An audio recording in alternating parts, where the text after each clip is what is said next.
Now make sure we keep our priorities straight because it only matters about us. Not the lights, not the cameras, not the action. It's about the action. It's about our individual action and going out there and playing our best football tonight in front of everybody. That's a powerful testimony, all right? Let's go get it. Family on three. 1, 2, 3, family. Hey. Why? Let's go. This show stinks, and the fact that you listen, we are very, very thankful for. McAfee on the line with a gorgeous assist. The all-time leading tackler for the Green Bay Packers. You pink. Damn it! Be a friend, tell a friend something nice could change their life.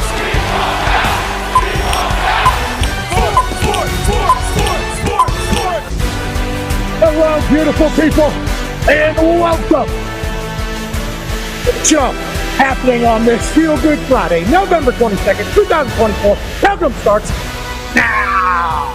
Football is absolutely wonderful. AJ Hawk and I are live from the Horseshoe over here in Columbus. There's a little bit of sleet. There's a little bit of snow. They say it feels like it's 25 degrees outside, but I feel alive because it's not just me here on this great Feel Good Friday. Normally, the man who is back in Indianapolis in the Thunderdome, manning my seat, hosting the program, is right next to me. Ladies and gentlemen, the all-time leading tackler for the Green Bay Packers, All-American here at Ohio State, AJ Hawk. AJ, how you doing, pal? Feels good, man. Feels good to be here at the bottom of this tunnel. Got a big game tomorrow. We got some sleeting rain. It feels almost like we're in Cleveland. Yeah, bottom of the tunnel. The tunnel was a place that was chosen for this particular program because we knew it was going to rain. And I thought for sure that meant that we would be covered, but we are not covered. All the tech is covered. We are outside.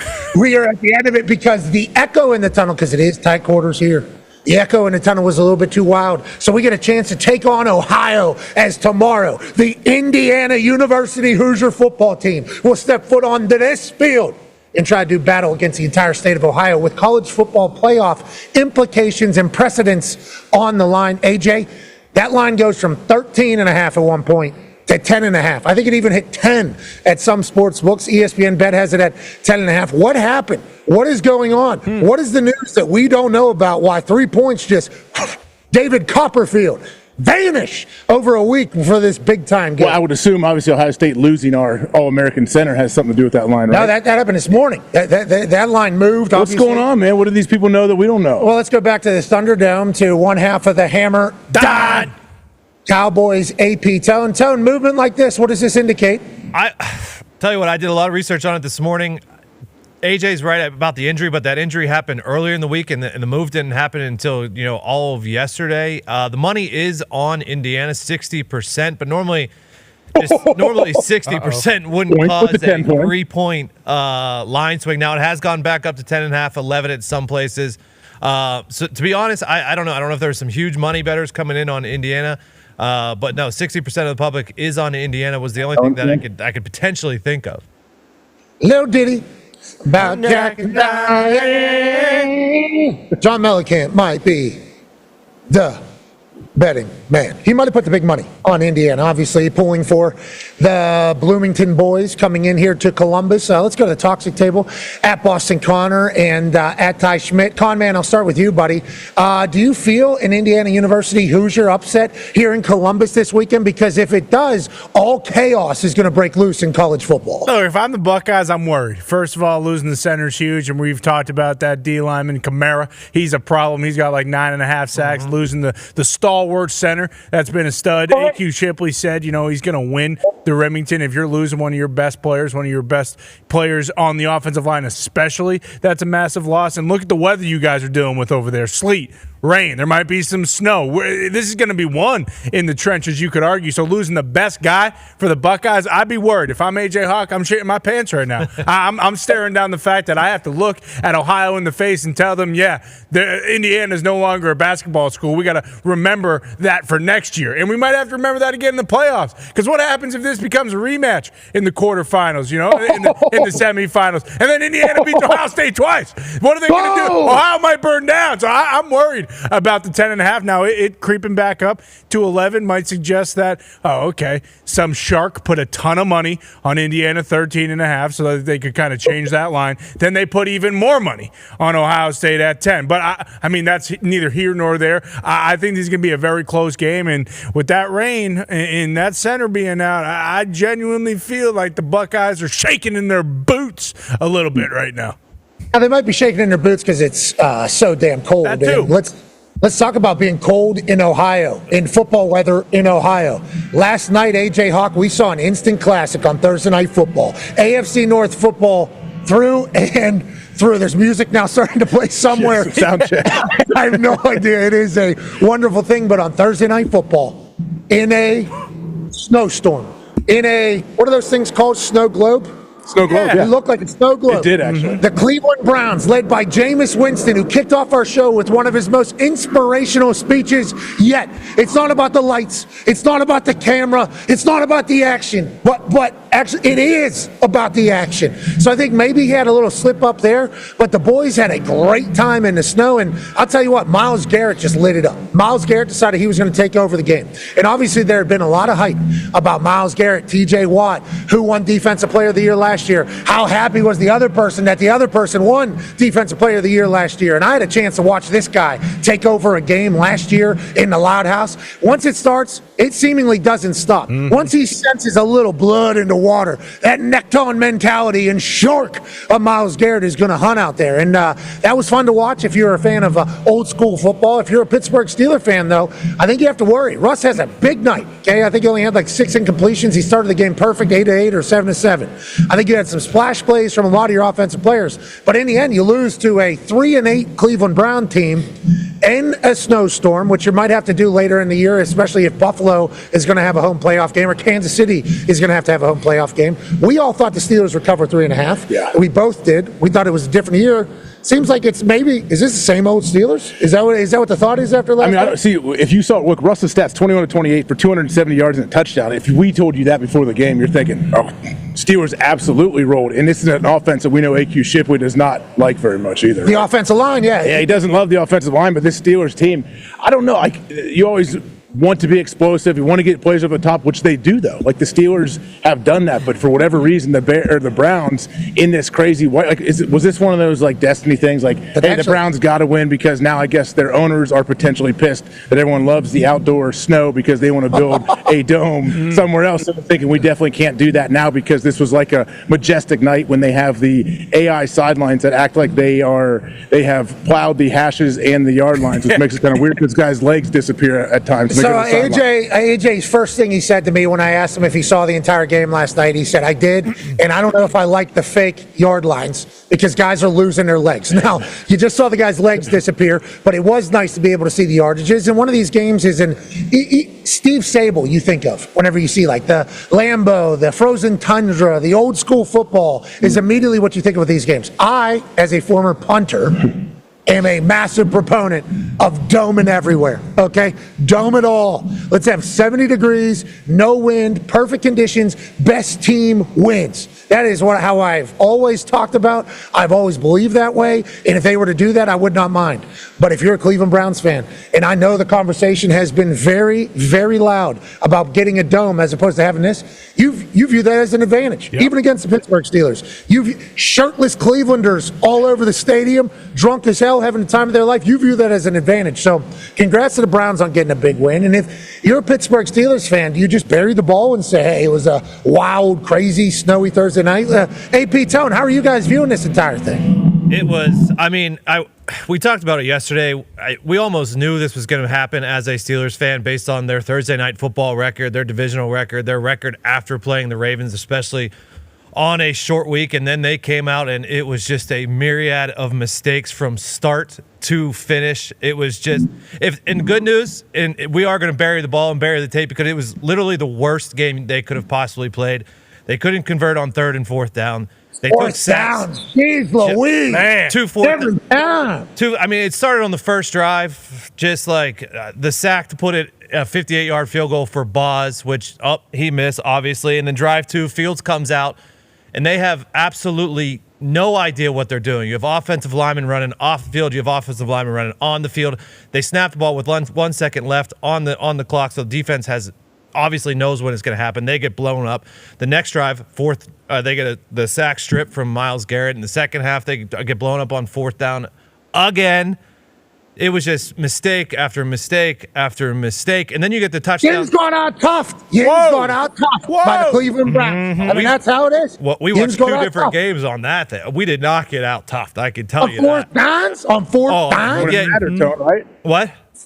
Fourth down. You guys were getting your shit. Well, on the 1 4th down, the hole was wide open, and Justin just went the other way. On the other 4th down, yes, it did get blown up in the backfield. I agree there, but I was just they could not have played worse.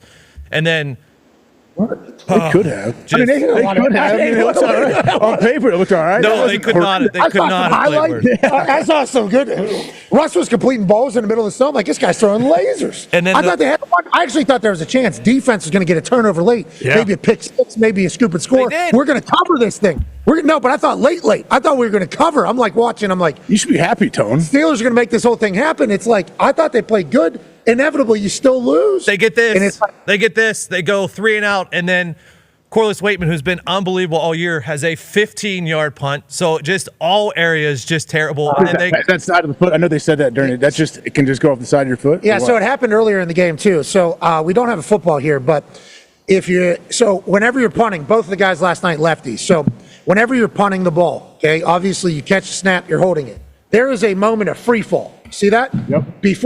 Once it leaves your hand, before it hits your foot. Windy game, during that free fall, that ball just blows just a little bit, just gets a little bit off tilt, goes center, boom, can't catch up to it, hits off the inside of your foot, that thing's going that way. That's possible every single punt, which is why whenever you see punters bomb balls, because there's a moment of free fall with the ball. So do you drop it a little lower when it's windy? Hold on to it longer is normally the goal. Bring it to your foot? Yeah, hold on to it longer, yeah. So actually, if we want to get really deep into the punting game, I tried to hold on to the ball as long as I possibly could towards the end of my career. Okay, now whenever you hold that, you got to drop it a little bit lower because you hold on to it a little longer. You got to go ball to foot almost as opposed to foot to ball. So you're going to give up like a 5-0 punt. You're going to give up like the big, because you're not going to be able to. So I'm trying to kick that thing out of my hand. Got to lower it a little bit. So that means more consistent? Yeah, much more consistent. So your miss isn't a. Yeah. You want to take that miss out of your game. Yeah, you eliminate the miss completely is what I decided to do and a lot of OGs do, but you lose like the big one. And also, punting in this weather, both guys had a situation. It was miserable. I had a terrible game in Cleveland as well, even whenever I was holding on to the ball, because that moment of free, even if you try to go foot the ball, there's still a moment where that ball is just falling through the sky. And if you just get a little, and it's all off. And it's not fun. I assume every specialist is excited to be out of that game last night. But it's one of those ones that's historic. Now, what does this mean for the rest of the season? For the Pittsburgh Steelers? What does this mean for the rest of the season for the Cleveland Browns? The Miz sent me a text this morning. The Miz sent me a text this morning. I believe we have his quote, hopefully, on a graphic card. Really good work on that, D-Bone. Easy to read there. Before game, your thought is, if we lose out, we could get Shador. After the game, we are not mathematically out of the playoffs. That was the text I got from the Miz this morning. And I assume that's how all Browns fans are feeling, especially after beating the Steelers. You beat the Steelers, that's a huge win at home in prime time in front of the whole world. So I don't know all that needs to happen for the Browns to actually make the playoffs, but it does kind of feel like a monumental win. Like, where were you when the Browns beat the Steelers in that crazy snow game on Thursday night? Yeah, going to get reference. I think Prime will probably showcase that game in all their commercials going forward because it just doesn't happen often. That was a full – I mean, it looked like your TV stunk. At one point, you couldn't see shit. That's in the modern era that we're in with how good technology is. Like, I don't know if you can see from these cameras, it's coming down really good right now. Oh yeah, it is coming down really. We're having to cover this stuff. We might have a full electrical failure over here with how hard it is raining. But with cameras, you can't really see it much anymore. Yeah, snow was just so thick. You had to see it. They had to deal with it. Couldn't see the field goal going through. This is a historic game in the football's history. Even like, you remember Shady McCoy? Remember? Oh yeah. When he went Yes. Yeah, you do remember. You remember these games. These are the type of games that you remember. And if you're the Cleveland Browns, you're happy that you're on the right side of it, even though the Steelers certainly could have won it. Yeah. Did you ever play like in any of these games? This made me think of 2007, I believe, playoff game against the Seattle Seahawks. We had it might have been a different year when I was in Green Bay, and we had a crazy game where the last 3 quarters it looked like this, and the whole place. It was one of those times where it snows and it actually feels warm. There's no wind, it's snowing, and you look around, and you're like, this is like a magical experience, and that's what I felt watching this game last night, and the fact that the Browns had so many fans there too that stuck it out was pretty impressive. A lot of people dressed like seats early in that game. It seemed like up in the top row, 2-8 team, Thursday Night Football, but they didn't fill it up. Yep. And the weather got worse, and they stayed. And I think it's because of how good the game was. And shout out to Jameis Winston, his first ever game in that cold of temperature, and all the speeches he gave last night. Obviously, we just showcased his lights, camera, action speech, but the horses are ready for war, Connor. But the Lord will lead. But we are the Lord, or the Lord will take us. I don't know. Everything he says is electric. Like that game, just talking about, that was my favorite game of the year. Something about football in the snow, for one, and then also being in Indiana, having a nice little flurry on the ground as well. You look outside, there's snow. You look on the TV, there's snow, and you can barely see it. And just the physicality of it. You know, some of those games we talk about, you want points, you want all that stuff, but having Myles Garrett, having TJ Watt, having Cam Hayward kind of going to war in the middle of the field is so fun. And to your point about the snow games, for New England Patriots fans, obviously 6 Super Bowls over the Belichick-Brady era, the Vinatieri game winner against Oakland in the playoffs, I would argue, is ranked even above like the last Rams Super Bowl, where it was 13-3, kind of like a punt war between Ryan Allen and Hecker. That snow game kind of feel to it. It's just different. And for Jameis Winston, like him even post-game after just talking about the entire thing at his press conference, the way his brain works is so awesome, because he was on the nightcap and they actually like went through all of his pregame speeches, and he was laughing watching them himself. Like even he realizes like what the hell was I talking about right there? Like the lights, camera, action shit. It is so funny. Jameis needs to be, playing football forever, of course. But can you imagine what that guy will bring to like a booth if he were to decide to call a game? I mean, the electricity is endless when it comes to Jameis Winston. And yeah, of course, doing snow angels with all the guys, it's so fun and zany. And then Tony Gonzalez, unfortunately, though, he did not jump in with the entire crew, but there's just something about snow football. Well, yeah. It's different. It's better. Tony's wearing, full metal or full winter jacket, like in September in some places. Yeah. True. October. Yeah, he's not doing snow angels. Yeah, right? he is not in there. I like the fact that he did do a snow angel face Dahn. This guy's never been around it. He's never done it before. And then I think he looked over at Witt. Hey, Witt was like, flip over there. It's Jameis is fun, man. He is. He's super positive. Obviously, he hasn't been like a perfect football player in the NFL since making it, but the way he views life, the way he talks about things, and what he was saying anytime a microphone was in front of his face last night in primetime, football needed that. We needed just how he was looking when the pregame, when he was just taking the whole everything in, like it felt very like authentic. It felt like original. I don't think you could act like this if this isn't who you were. You have said you don't become a Brown until you beat the Steelers. What will it take tonight? Good question. The horse is prepared for battle, but victory comes from the Lord. Boom. So I'm dependent on the Lord. What will it take? Is that the message to the team? Day by day, one play at a time. That's the message.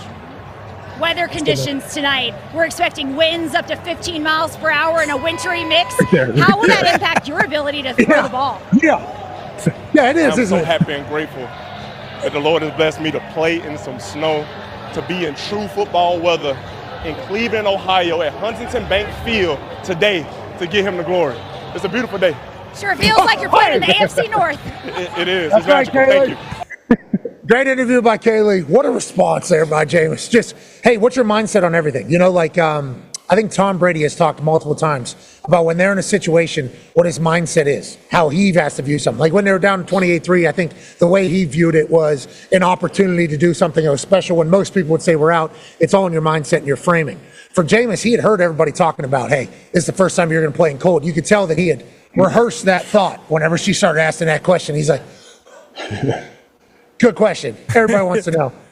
I am so lucky that I get to experience this, and I'm going to have this on my resume forever. What a beautiful football game, football weather. With that being said, if it was in a dome, I think it'd be a good game too. You think? Yeah. I think it would have been a good game too. We wouldn't have had the electricity of the snow. And Myles Garrett's interview afterwards, whenever it was the snow around him, and they're all celebrating. And he said, I got a lot of respect for the guy on the other side, TJ. I got a lot of respect for all the edge rushers. Yeah, here it is. Here's what Myles Garrett had to say afterwards about the game he just put on. Snow makes speak it better. tonight, and if so, what was said? I mean, we spoke at the coin toss, but that's about it. Like I said, I got a lot of respect for him, a lot of respect for all the guys over there, and the edge rusher in the league. But I'm number one, and that's from edge defender one, edge one to defensive player of the year. I'm the guy. So that runs through me. There's no other person being defended as I am or schemed or planned against like I am. So this goes to show, you can throw that out the window. I'm gonna find a way. That's Neo, brother. I am the one. How'd you feel about that, AJ? I mean, I guess he's got an argument there. You can't really argue with him when you talk about like elite edge rushers. But yeah, we know Myles Garrett's awesome. TJ Watt is awesome. They both can be amazing, right? Yeah, but Myles Garrett. But there's this whole thing now, though, between them two. As there should, which I appreciate and I respect. A lot of people hang out, have a good time. And I think the Watt family came out and said, we got a lot of respect for Myles Garrett over here. Jade said that on Wednesday about the whole thing. But I like the fact that they're not like buddy-buddy. I like that they are competing. And I like the fact that he appreciates that, hey, I'm the top guy, and Teach thinks the exact same thing. I like that. I think it's awesome. Any kind of rivalry in the NFL is great, but this is also something that'll be cool. They can duke it out for however many more years in the NFL, and then 15 years from now, they're going to be good running buddies, camps. probably. Yeah, running camps. Teaching kids, hey, you want to wreck shop like we did? Here we go. And just making all the money in the world while running the camp. We are being joined by Brutus. Okay. Wow. Brutus, Wow. good to see you. Oh, thank you. I got a gift there. Oh, thank you so much. I got a nifty gift.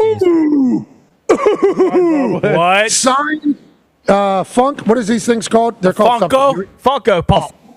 Signed Pop College. This is a sign. Thank you, Brutus. Actually, I'm going to open this. What did Age get? Age obviously Ohio State legend. Look at this. I'm going to open it. I think it's a Autograph snow by globe. Brutus. I love that. Good autograph. Oh, Brutus Thanks for has stopping something by, he wants Brutus. Him and Dahmer's old sheets. Oh, easy. Yeah, I don't know. That's man. right. That was right over here, Con. Okay. Whoa. I wasn't here for it. He's with Brutus, styrofoam, right? AJ. Very well. That doesn't disintegrate. As AJ is opening up this box in an incredibly fashion, Brutus wrote me a card here because Brutus can't talk. Thank you for having me on the show. Well, you just showed up. I am a big fan and watch every day. Love the energy you bring. You're nuts. Okay. Oh! We're crazy. Oh, I like that. That was very clever.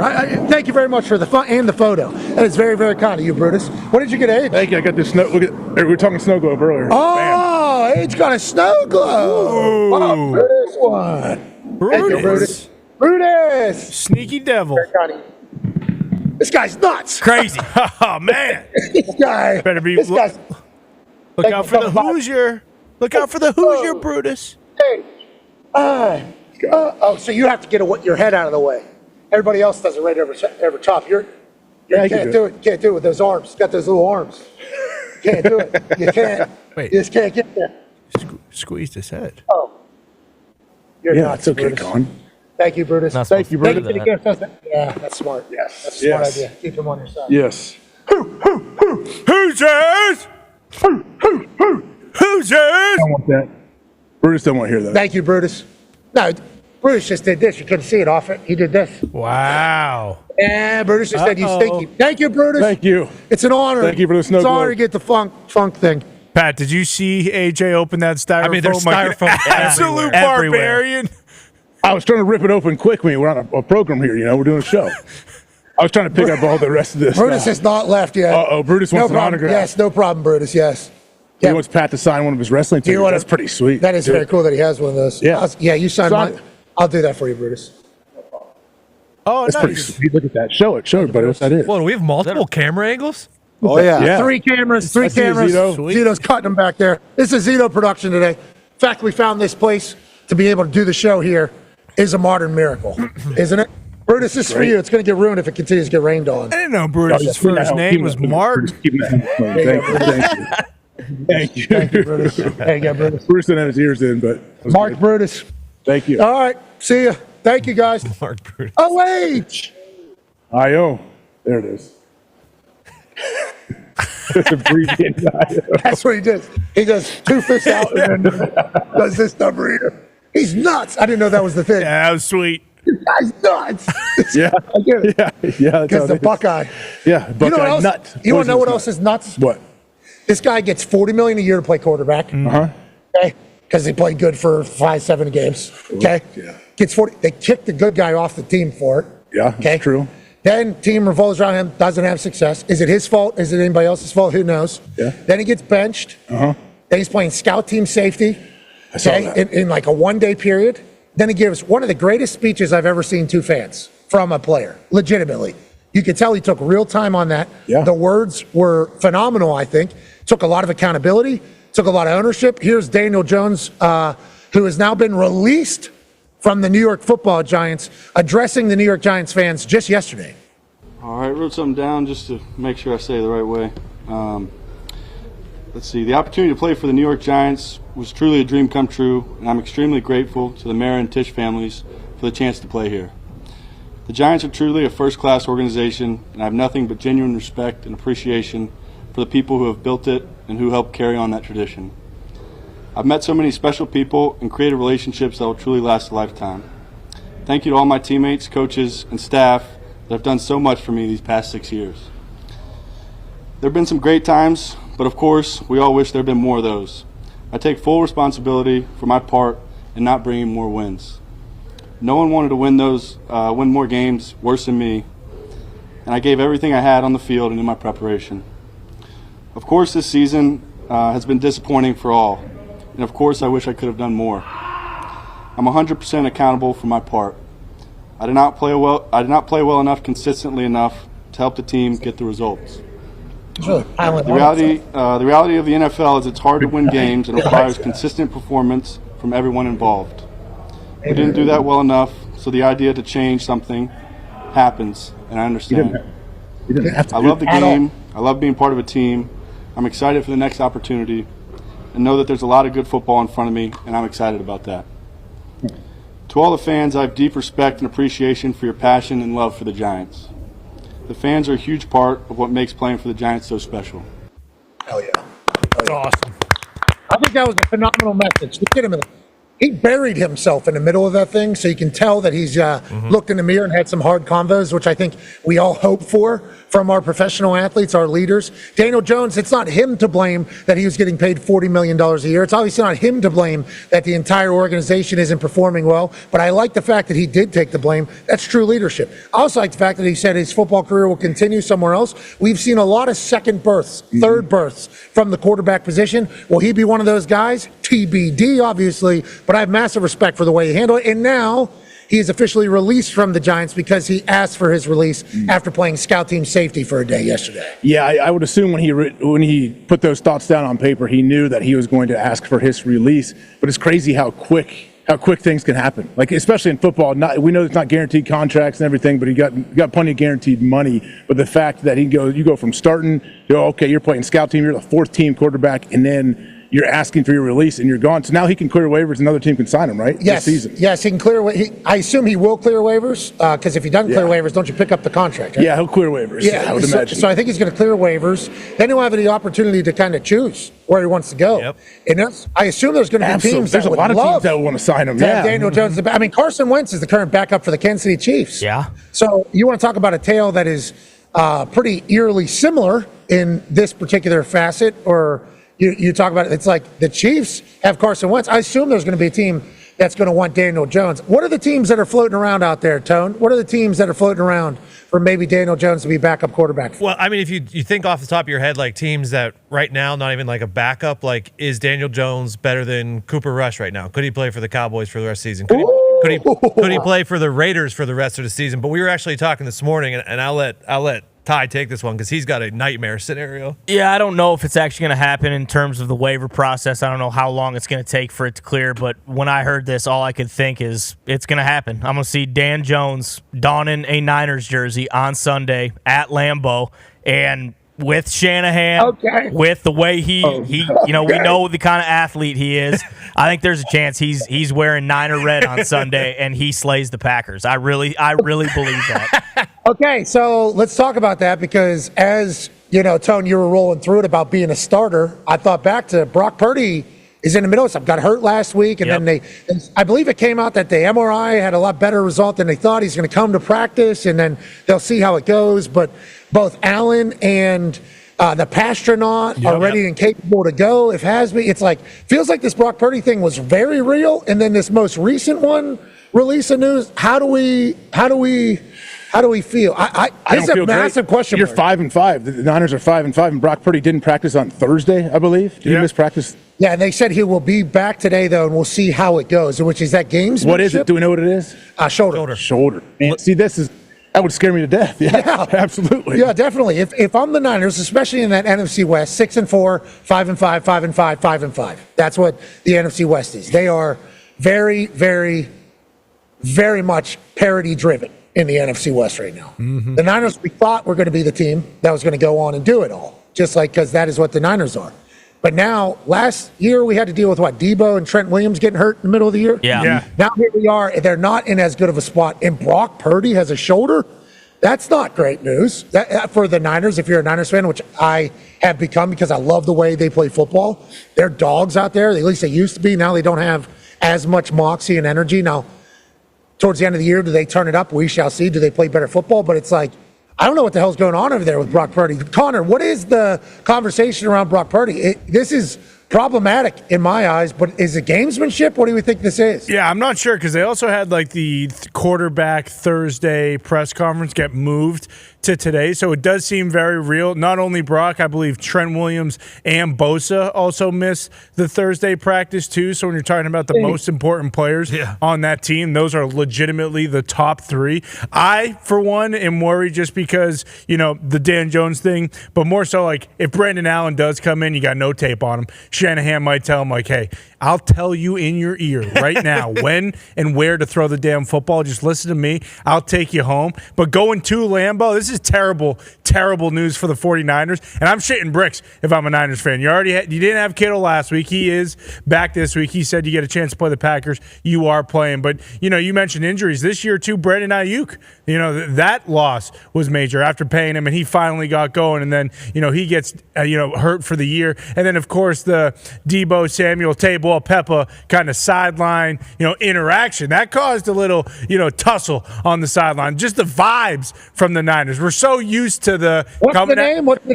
Table Peppa, kind of like Cayenne Pepper, but just table. But just think about the vibes that the Niners had. You mentioned the way they play, but just like the moxie that they have every time they take the field. It doesn't feel like they have that, same flair, if you will, that they've had in recent years. And if Trent Williams and Bosa are out, of course, having Purdy is huge, and at least you can rely on Shanahan. No Trent Williams, no Nick Bosa is a massive problem. What's going on, AJ? You okay? Are you okay, dude? I'm just coughing, hitting a mic button, coughing over here. What the hell? Oh, you're going to have a death here. I thought there was about to be a death. Doing great. At the horseshoe. Is he emotional being back on the hollow ground? Yeah, I walked out earlier, was looking around, just taking it all in, man. Yeah, special place. Looking Connor. up here at all the boosters. Yeah, all the names, all the great players here, obviously. Troy Smith played with him.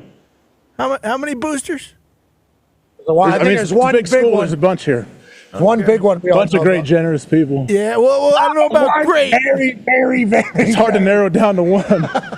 I think he's right up there. I think his name is the biggest. Yeah, one. Woody Hayes, great coach. Yeah, it's Woody right Hayes. there. Thank you, Woody. Thanks, Woody. Thank you, Woody. That's good coach.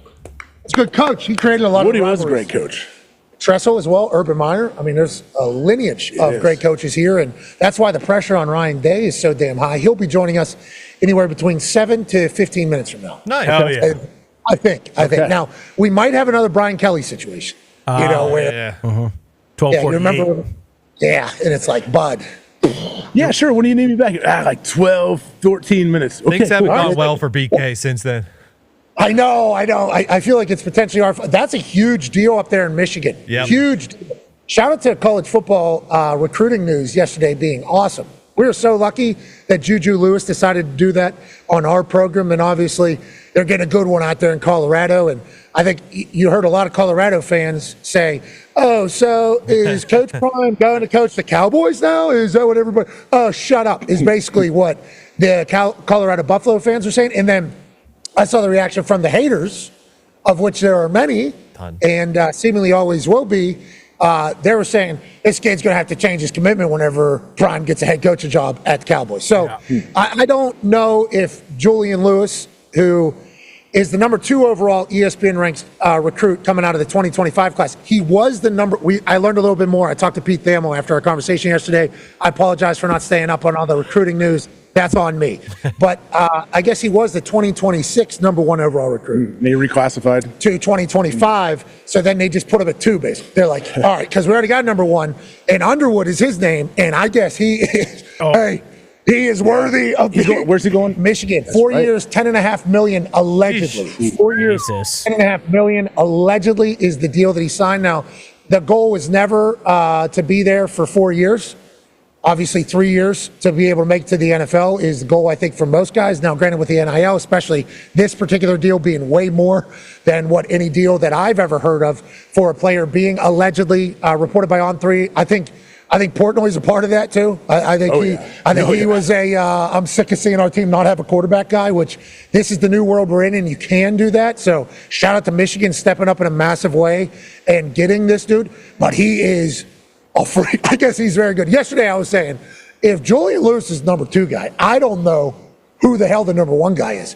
Then just hours later, Adam Schefter breaks the news. He's going to Michigan, and his highlights start flooding my algorithm. I'm like, oh, okay, so there is a great future for football at the quarterback position seemingly right now, and obviously in the world that we're in, they can prosper, which is good for them. Well, they're so good, so young. And then yesterday, Julian even said, like, when he was 10 years old, he's sitting there reading cover 3, cover 2, and you actually can kind of read defenses and do that. You're that good, and you're 13, 14, 15 years old. That it blows my mind. Like, when there's physically gifted dudes, but when they can process the game and do all of that, that's why I think we're seeing all these receivers come in as rookies. They can kind of know where to sit down, when to, if they're man-to-man zone, whatever I'm doing. They're just years ahead, I think, of what you used to be when it was almost like pickup football in high school. Let alone like the virtual reality thing we talked about yesterday. Yeah. These kids can get virtual reality reps on coverages at their house. And, we talked to T.C. Lewis, who is Juju Lewis's dad. I got a chance to talk to him yesterday because I wanted to thank him for the opportunity for us to do this, because we know it's a massive moment in their family's history, And obviously the dad of the quarterback is going to be closely tied in there, like he's going to be a part of the whole process. It's like they would like to see their kids have success too. So whenever they see things that are available, I think Juju Lewis had the highest Elite 11 score in history. Yep, that's it. History of the Elite 11. And all of them have come through there. Everybody has come through the Elite. He had like the highest Elite 11 score in the history of Elite 11 or whatever. So like at all those camps, they have all these things now that are available for people at a younger age. Like, hey, I assume that virtual reality shit's there. Yeah. Like, hey, do you guys want this system? Hey, we'll be able to do this. You'll be able to get these reps. And then the business side of it, he had DoorDash over his shoulder when he's talking to us. They're all so much more mature than I would have been. I got $40,000 out in loans at like 35% interest rate, and I thought I was a king. A $35,000 deal for these dudes is nothing. 4 years, $10.5 million allegedly for that Underwood guy. It's like, could you imagine getting that money? You would have to grow up quick.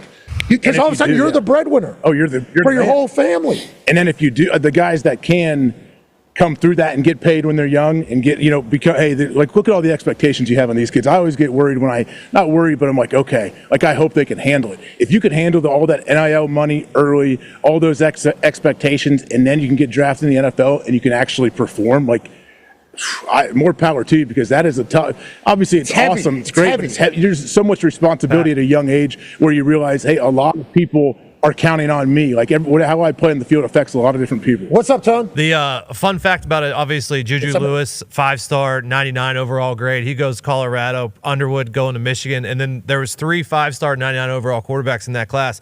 The other one's going to Ohio State. So they'll be going against each other every year. So that's going to be awesome. Okay, I like that that's happening. And I also appreciate the fact that, like, Coach Prime gave a speech. I don't know if it was recirculated yesterday because Juju Lewis signing, or if it happened yesterday after signing day, because he doesn't recruit a lot of high school guys. He's a big transfer portal guy. He said, but if we go recruit a high school guy, we're expecting them to play. Yeah. We're not here just, hey, hang out. He's like, we want you to play. And I think that's a big deal for, like, Julian Lewis wanted to play.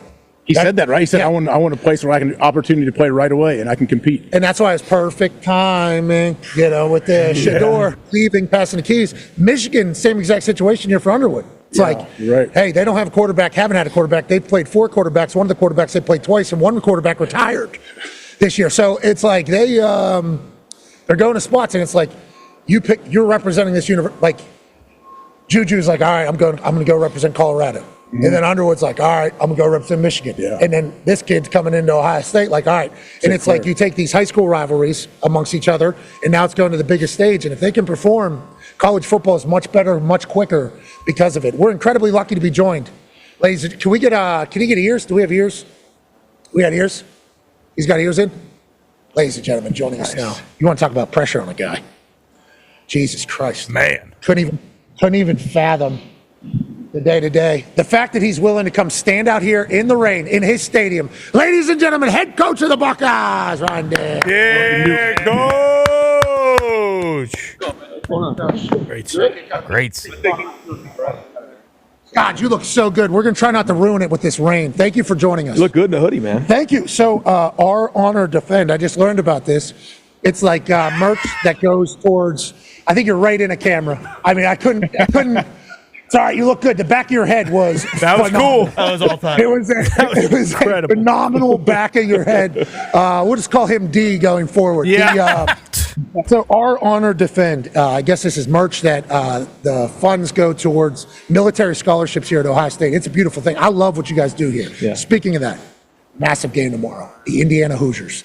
Now, he and a lot of Ohio State people, I don't think fully comprehend the Indiana Hoosiers being at the stage that they're at right now. How do you feel about the team that's coming in here, and how do you think Curt Cignetti's done his first year in Big Ten? Well, it's they're 10-0, and they're top 5 matchup here. So I think they do a good job in all 3 phases. I think they've done a great job kind of changing their roster. They're playing with a lot of confidence. So we've had a great week of preparation. Our guys are fired up, and I think this place is going to be rocking at noon tomorrow. Okay, so let's talk about that noon game. Obviously, the players can't care because everybody's playing there.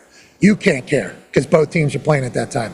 Do you hear the noise, though, of the Ohio State people that want to put on a showcase in prime time with this particular stadium at the Horseshoe? There's a lot of noise in this world. Yeah, I can imagine. Just the way it goes. We don't worry about that stuff. We just worry about playing football, preparing.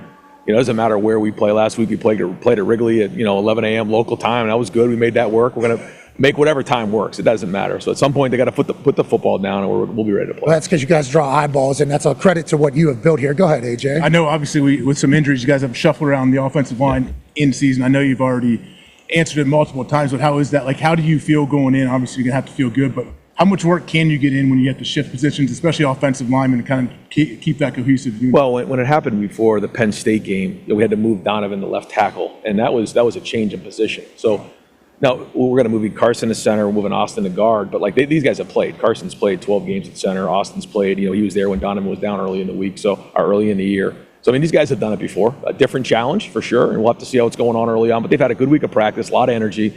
Will's been unbelievable. Yeah. And Seth went down in practice this week, and Will was like, hey, man, just get on my shoulders. We got this thing. Had an unbelievable Tuesday, Wednesday, Thursday was great. We need a great week of preparation here, finishing up today. Okay, so you talked about Indiana and the transfer portal, getting a lot of guys in there. You just mentioned a lot of guys that have come in from the transfer portal.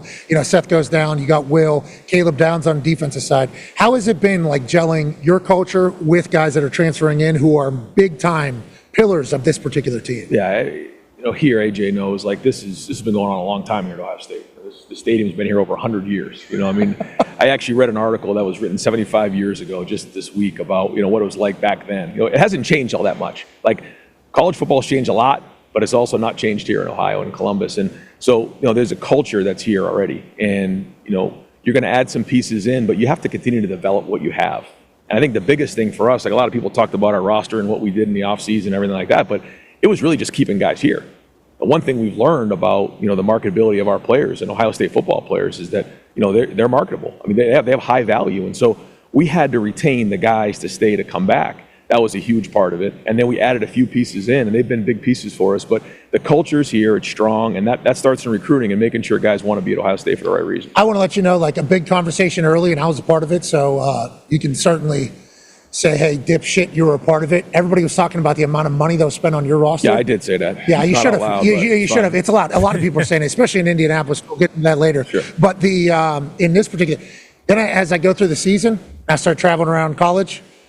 There's some schools that are like, yeah, Ohio State, yeah, let's talk about what they're doing, and let's not talk about what we're doing, which is even more. It's like we're in a real world right now where your boosters and your support matter. Yeah. And it feels like here, all they care about is ball, which leads to expectations and pressure on you. Yeah. You knew that whenever you're signing up for the job. That's it. And at this point, you understand it, you just feel it, and it's just a part of life now. That is just kind of how it goes. Yeah. Because your record is absurd.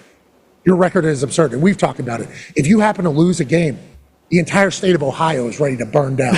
You knew that was happening, though? Like the way it goes. Yeah, and you expect that? That's just like good thing, not a bad thing? I mean, every year when you come to Ohio State, you want to win it all. You have certain goals that you set, and the guys who want to be here, you have to understand, you're here to win every single game, and that's the way it goes, and that's the way you want it in life.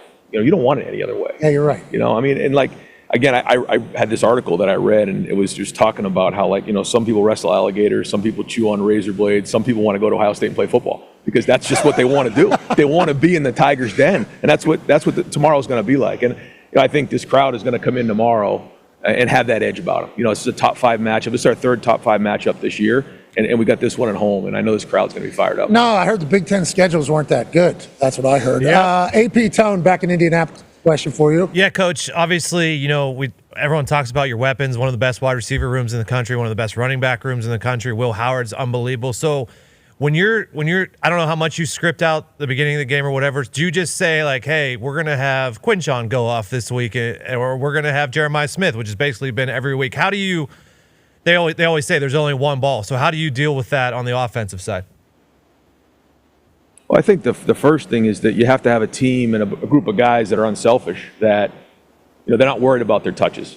And we said that early on. We've had guys who have been first-round draft picks. We have guys who are Heisman Trophy finalists. We've had guys who, we've had offenses that have been number 1, number 2 in the country in total offense and points and all that. But the number one goal of this team is to win. Nothing else. Doesn't matter what your stats are. You got to win. And that was on the front end. We said that as a group. If that's not your goal, you probably need to go somewhere else, because this group is coming together to win for a common purpose. And so that's the first part of it. But when it comes down to game planning, what you want to do is you want to put the defense in the most amount of stress as possible. And when the more weapons you have, the more you can do that. And that starts obviously with the running game and goes from there. And it's just a matter of numbers. At some point, they have to put an extra guy down in the box, or they got to double one of your receivers, and then there's one-on-one situation and vice versa. So that's the back and forth and the game planning that goes on. What's going on with these young kids being so good? You mentioned Jeremiah. What a stud. Just an absolute stud at the freshman year. And then we were talking about these 5-star quarterbacks that just kind of yesterday made their decisions. And then obviously you guys are getting one as well. Younger kids, more mature, better at football. Is there a feeling that is the case? I mean, you look at other sports and you just see, the size of these guys get bigger and faster and stronger. And you think a guy like Jeremiah, I mean, first off, he is very strong. He is very fast. He can catch the ball. He's a good route runner, but you see his size. Huge. And, I just think when you look at the game of basketball, you see guys just getting bigger and more athletic and longer. And just, I don't know, but every year it just seems like, when you bring up an 8th grader or a 9th grader in recruiting, you look up, you're 15 years old. I can't believe I'm recruiting this kid. He's 6'7" and 300 pounds. I'm like, what do they feed you? But yeah, they're just getting bigger and stronger and faster. I do think, the 7-on-7 and those type of things has really helped the skill positions, throwing and catching. Offensive line, there's been a call for basically saying offensive line play has been diminished because of the way football is being played. Obviously, you guys have to win it in the trenches if you want to win actual football games. Do you feel that or sense that with college guys? Not just your guys, but just around football? Well, I think there's a great opportunity out there for young, big, athletic linemen to play offense. And I think, there's so many guys who want to play defense. They want to get sacks. They want to run. They want to tackle, because the offensive line typically doesn't get a lot of the attention. Yeah. We call them O-block. These are guys that are going to work for the betterment of the team, and it's an unselfish position. And in today's day and age, it's great to have guys who do that. But I think there's an opportunity across America for big athletic guys who, play basketball, who play defensive line. Yeah. To play in the offensive line, because there's 5 of them on the field. There's more offensive linemen on the field than any other position on the field out of the 22. So those opportunities are there, and I just think that a lot more of these guys should be playing the offensive line. See, just missed a perfect pass set. It's okay. Yep. It's okay. I mean, Coach, I think I missed mine. Oh, no. Still missing it. Still missing it. There we go, and we're back in it. Did you know this is going to be outside in the rain, Coach? This is awesome. This is great. Did you know this? We did not know this. This is Big Ten football in November right here, man. What's tomorrow going to be like, the weather, I mean, I hope it's in the 30s. I hope it's, snowing, and we can get after some people. Hey, for the good of football, after what we saw last night in Cleveland, did you see that game? It was awesome. Okay. Why don't you put a dome on this thing? Nah, I grew up in New Hampshire. You can't imagine what it was like playing in November in the Turkey Bowl in Manchester, New Hampshire. Live for yourself, brother. Let's go up to New England. Boston Connor has a question for you. Yeah, Coach, speaking of New Hampshire, how's it been working with Chip Kelly? Obviously, he came over to be the OC, and I assume with all those studs you have on the field, sometimes he does look at you like, holy shit, why didn't I have this at UCLA? And also, whenever the team does, maybe underperforms, you could say, do you ever want to go to the media and just say, like, hey, look, I know you guys are mad at me, but this is all Chip Kelly's fault.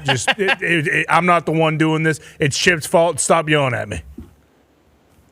Not a bad play. Yeah, well, I think the first thing is there's trust there, and anytime you're in a pressure cooker environment, you want to be around guys that you trust. And there's nobody I trust more than Chip. With my life, other than my family, I've known him since I've been this tall. He recruited me. He was my coach. He's been a mentor for me. So that's a big part of it. Now, it doesn't make it easy.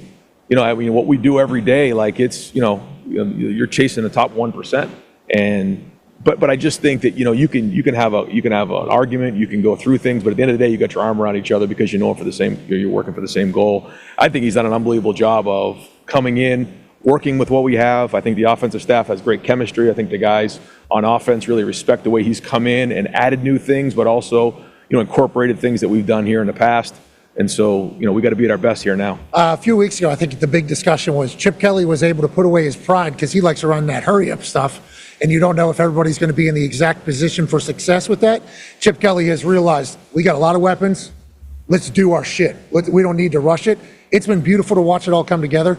Coach, thank you so much for making time for us. Good luck tomorrow. Thanks. And this Hoosiers team's real deal. Well, so are we. Oh! Hell yeah. I love that. All right, back to you boys as we send Ryan Day out here for a little bit. I mean, Ryan Day, what's his name? Dan Mullen said earlier this week. Yep. Hey, us coaches, we know the spread. Ryan Day, if he knows it's 10, 10.5, 11, 14, the Ohio State boys might run up the scoreboard a little bit against Indiana if he's very much aware of what that spread is. I mean, I think there's a very good chance it goes one of two ways. It's either, Indiana squeaks out a close one, I think, because everyone's saying, hey, these guys shouldn't be here, or Ohio State is going to beat the shit out of them. I really do believe those are the only two options for how this game checks out. Well, a lot of people were saying, Sig's got to be on his game just because of the athletes and just, the bodies that Ohio State has versus what Indiana has right now. And Sig's had 2 weeks to prepare. I cannot wait for this game on Saturday, and I know AJ Hawk with that script Ohio is so nervous. Hey, listen, I don't know if he's so nervous after what Ryan Day just said. I said, hey, this Indiana team's a real deal. So are we. Yeah. Okay. Ooh. And then he walks off. Yeah, and they walked off. Didn't smirk, didn't smile. No, that was a very matter of fact right there. Yeah, man. I loved hearing that out of Ryan. He's dialed in. Yes, he is. And he said this crowd's going to have an edge tomorrow. I think he called the crowd out. He didn't call them out, but he said, hey, we need you in your seats early. We need you guys loud, like you're part of the game. Social media video. I told you about it. Social media video say, hey, we need you loud. We need you loud at noon. And I think that's potentially because he knows, just like we've been talking all week, there's some Ohio fuck out there. Mm-hmm. Okay. Who has maybe not paid attention to anything other than Ohio State football. Sure. Yeah. They've heard about the Indiana thing. Yeah. But in their brain, Indiana. All right. Okay. Basketball, right? Basketball. Yeah, you're right. I guess that's true. I think Ryan is thinking about that. I think he's like, hey, listen, this is not the same old Indiana, but we can make this the same old outcome if we really treat this how we should. I obviously know that the Ohio State fans will show up in a big way, but I think there are some Ohio State fans who still are like, you're going to have to show us. And it's not just Ohio State fans that are thinking that about Indiana. No. Oh, yeah, a lot of people. There's a lot of people thinking that about Indiana. You should have heard production meeting this morning, boys. Oh, it was alive. Now, I learned a lot of people in there don't watch our show. So that's what I learned, because there's a lot of people saying, nobody is giving Indiana a chance. I haven't even heard Indiana winning this game mentioned by anybody on TV. I'm like, all right, so nobody in here watches our show. All right, I just realized that. I wouldn't watch either, but I don't think we're the only ones that are kind of talking about it. I think Joel Klatt put something out about last year's Michigan team, this year's Indiana team, and then obviously those common opponent stats that got you all, those are really good, all worked up and jacked up. But I'll tell you what, I like Ohio State more after how Ryan Day just acted right there. I appreciated that sense of urgency seemingly, and also the calm, cool confidence, con man. Yeah, it's funny you say that about the production meeting because I was just going to say, like, it feels like the whole week everyone's been saying, if Indiana wins, if Indiana wins. I guess not. Maybe we've been watching some different stuff. But I think that's why I have a lot of faith in Ohio State, is because the conversation all week is, Ohio State, Ohio State's going to kill this team. Ohio State's going to absolutely blow out Indiana. The conversation more so is like, well, if Indiana wins, is Ohio State out? Is Ohio State going to get booted from the playoff if IU wins? What if IU keeps it close? Like, it does feel, especially from what you just said, that Ryan Day, just a quick little, very stoic, like, so are we, we're the real deal as well. Like, it's almost as if, and it shouldn't be, but it's almost as if as the number 2 seed in the country, they have to prove to everybody that they're a good football team. I am so pumped for Saturday, and it just, kind of hammers home the point. Like, college football has been delivering every single week, and once again on Saturday, we have a top 5 matchup for the 5th, 6th time this year. Like, it is the biggest season we've ever had in college football. To Connor's point, it's so insane. Just because Ohio State and Ryan Day lost like the last 2 years or whatever it was to a very, very, very, very good Michigan team, and then that won by a last-second field goal down in Atlanta that you guys were there for, like, now people think that Ryan Day and Ohio State can't win a big game because they lost 3 games to some of the best football teams that have ever existed. Number one. Yeah. Those are Oregon number 1, Georgia number 1, Michigan number 1. You can see you can see how that would maybe frustrate you or get a chip on your shoulder as a coach and trickle down through the team. But that's great. I mean, everybody is looking for that little thing to get them to wake up for that next workout, to get them to do the things that you don't want to do. Well, and I'm happy the game's at noon, so the boys won't be able to hear it. But my open tomorrow that I'm going to talk about, I don't know if I want to poke the monster anymore. I honestly, because this Indiana story is awesome. And Signetti's awesome. And he's talked his shit, he's backed it up, and he's brought a state back to life, a university back to life with hope and opportunity and everything there. And I know ESPN stats and predictors say a win, they're in, a loss, they're in. But you listen to a lot of people talk, it's like, if Indiana does lose by a lot, there's going to be a loud conversation by not just people in the SEC, but people around the country going, are we not going to want to schedule hard games anymore then? Because we just want to win? Yep. Who knows?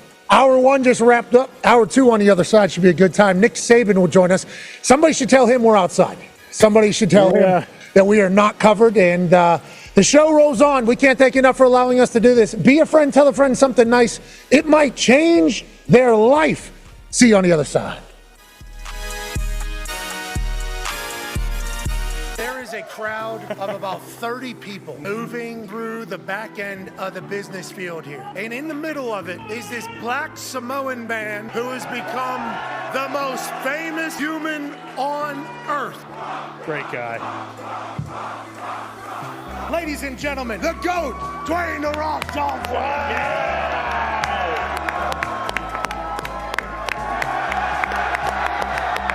There's thousands of people skipping class to come see your big ass. Listen, there is thousands and thousands of you skipping class. It doesn't matter if they go to class. Moana is one of the best animated films of all time. Okay, can't wait for the live action. Thank you, yes. You're welcome. We talk about Moana. What can I say except you're welcome? And we talk about Mana. Honestly, listen, kid, I could go on and on. I could explain every natural phenomenon. The tide, the grass, the ground. Oh, that was Maui just messing around. I couldn't even buried its guts. Sprouted a tree, now you got coconuts. What's the lesson? What does it take away? Don't mess with Maui when he's on a breakaway. And the temperature here on my skin is a map of the victories I win. Look where I've been to make everything happen. Look at the me new Maui just tickety-tapping. That's it.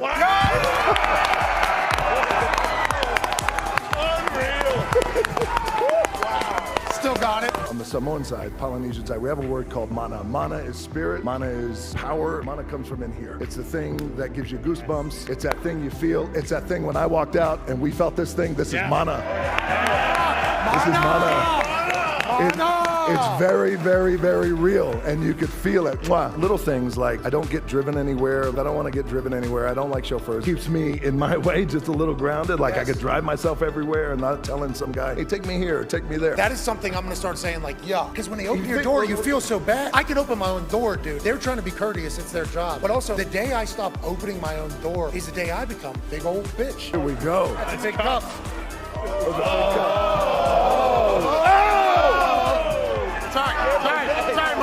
Here's the iconic sound. You guys know it. This special Terramana toast goes out to Passion. Congratulations on your show. Very proud of you. Very proud of all you boys. And to all of you, love you guys. Thank you for the support. Keep kicking ass. Cheers.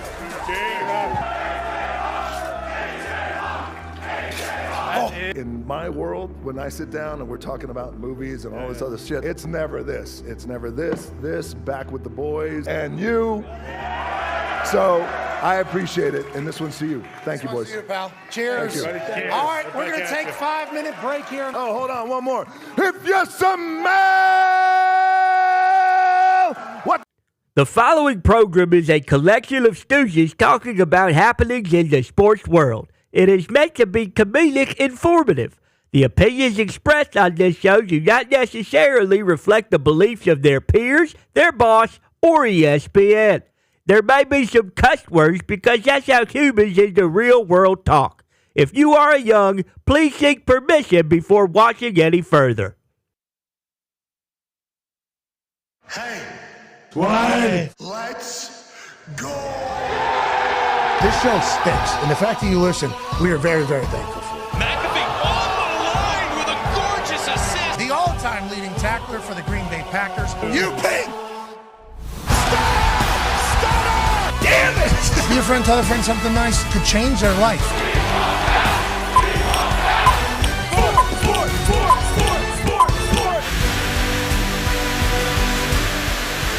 Hello, beautiful people, and welcome back to our humble abode, the Thunderdome in the state of Ohio, on this Feel Good Friday. This hour 2 starts right. Football! Now, yeah, didn't have my ears in. Completely forgot. Couldn't hear anything. I thought we had lost our sound, but I put a beanie on, obviously, because it is chilly here in beautiful Columbus, Ohio, as the Ohio State Buckeyes are less than 24 hours away from having a battle against the Indiana Hoosiers. This is Ohio State legend A.J. Hawk. A.J. Hawk. A.J. Hawk.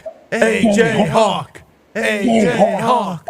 Good to see you, AJ. Whenever you walk back on campus, which I know is a regular because you are a mainstay here for the Buckeyes, do you get a sense of, boy, I wish it was me running on that field tomorrow to take on Kirk Cignetti's boys? Yeah, it is crazy to think of how long ago I was here. It's like 20 years pretty much now since I was playing here. So yeah, time goes pretty fast. It definitely does. But I remember walking down this exact tunnel. It's gotten bigger. It's gotten, they got all these like smoke machines now and everything. It was a little different. But yeah, the players come walking right through here. Boom, that's where you go. I remember the very first time I ran out there thinking like, wow, I feel actually pretty tiny. I remember my brothers telling me how small I looked on the sidelines and I was probably never going to play. Yeah, but you did play your freshman year. Actually have a couple picks and even a pick six and played in the national championship because you're built different. What's the song when you guys come out? Is it, O-H-I-O?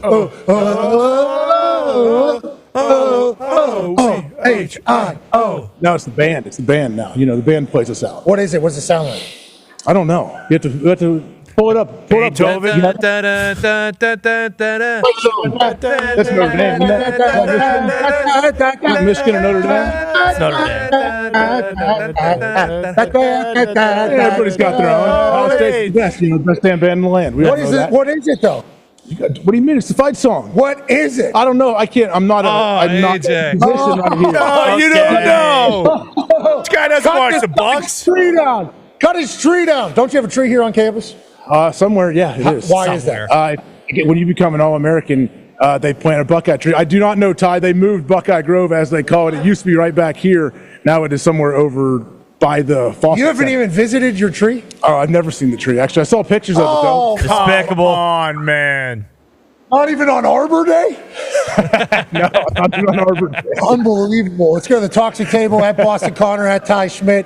We're going to move in the greatest coach of all time, boys. If you can maybe summarize what this weekend is for college ball, we would all... What was that? Is that Tibiddle? Somebody practicing? Somebody playing tap? Was that Saban? Someone following him around with a trumpet? What the hell was it? The band is playing? Hey, what's the fight song sound like? You guys mouth it? Go and play it. They don't know it either. What? Are you kidding me? Not Tibiddle. Oh my God, what an embarrassment.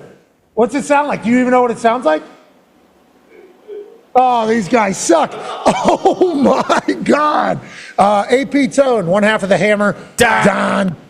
Cowboys. This weekend's a big one for college ball. A lot on the line. We're going to set up Coach Saban. Thank you. I appreciate it, Pat. We've talked a ton about, Indiana at Ohio State, 13-point spread, 10-point spread, whatever it is right now. But another huge one that I think nobody has talked about quite as much yet is Army at Notre Dame. Because if this is a playoff game for sure, because obviously if Army loses, they're not going to be in the playoff. They're not going to get that highest ranked conference champion most likely. And then Notre Dame, if they lose, they are also out in this situation. So that is ipso facto a playoff game. In Yankee Stadium for the Shamrock Series. So that's another huge one in that situation. I don't know if you guys have any thoughts on the Notre Dame Army game. It's just weird that, technically it's a Notre Dame home game, if you will, and there are obviously a lot of people who went to Notre Dame in the greater New York area and everything, but the proximity to West Point, I feel like there's a good chance that there are more. I don't know, Notre Dame obviously is a massive fan base, but still, I wonder if playing at Yankee Stadium is anywhere different. And even if Army does win this game, I still don't think it's a guarantee that they do get into the playoff. Although I feel like if they do win this game, it should be a guarantee. Yeah, if they beat Notre Dame and then they have Tulane in the AAC championship, if they win that one, it's going to be it would be super hard for the committee to keep them out, whether it's jumping Boise as the group of 5 highest ranked conference champion or situation or whatever happens there. But yeah, that is a huge one in Yankee Stadium this weekend. Pat, how are you looking over there, brother? Fantastic. Ladies and gentlemen, joining us now live from the tunnel in which the Ohio State Buckeyes take the field for every home game. The greatest of all time, ladies and gentlemen, Nick Saban. Hey, Coach. Coach, how you doing, boss? I think his microphone's off. Got to turn that thing on. And I'm good. There you are. Hey, good. We muted it. That's on us. Coach, great to see you. Good to be here. Chilly. Bad weather. I try to forget about this kind of weather. Yeah, I heard the story about you and Miss Terry leaving the north, going to the south, and deciding to never have to deal with this for a full schedule for sure. But tomorrow, the weather conditions, how do you feel it's going to factor in this, or both teams are from the north, they don't have to worry about it? Well, I think both teams are from the north, but we haven't had this kind of weather much anywhere in the country. And I do think football changes when it's cold. The ball changes, throwing the ball changes, catching the ball changes, holding on to the ball changes. So getting hit changes. So there's a lot of things that change when it's really, really cold weather. But the thing that this may affect tomorrow's game, but what's going to happen when one of these teams from the south have to come up here and play in probably worse weather than this, and young college players never have the opportunity to do that. Yeah, so we're talking about the college football playoff and the home field advantage for the first round of the 12-team playoff.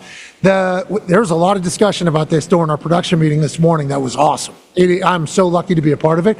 But that's a huge aspect that I think we've chatted about, the home field advantage, being able to showcase, the stadiums and showcase the atmosphere and the pageantry and the traditions, which college football has, which no other sport has, but also the weather. Like Penn State, I think, was hosting one for a while. Ohio State here is allegedly going to host against BYU, which obviously they've handled the weather before, but Alabama having to go up to Notre Dame right now, Georgia having to go in the Happy Valley of Penn State, Ole Miss having to go to Bloomington, that's a real thing that we haven't had to see in the past. That these are the most important games of the season when they're dealing with something they've never felt before. No question about it. And I think the other question that we haven't discussed much is, would you rather have a bye or would you rather have home field advantage? We would rather have home field advantage, I think, right? I would. Yes. I'd definitely rather have home field advantage and play a game at home than having a bye, because you have time at that point in the season to recover anyway. So is it an advantage to have more weeks off and try to get into the game, or play more in a rhythm and go ahead and play and have a home field game? You get that rust off at home. Absolutely. So you get a chance to get the rust off from the 2 weeks that are going to be at least from everybody. And then you have your crowd as a weapon and added weapon in this whole thing. We've been pitching on this show for the last couple of weeks, and obviously nobody really listens when we talk, but if you say it, people will. Don't you think until at least semifinal, if you get a bye, you should have home field advantage in that next week? And they're trying to figure out the bowls and everything like that. We get it.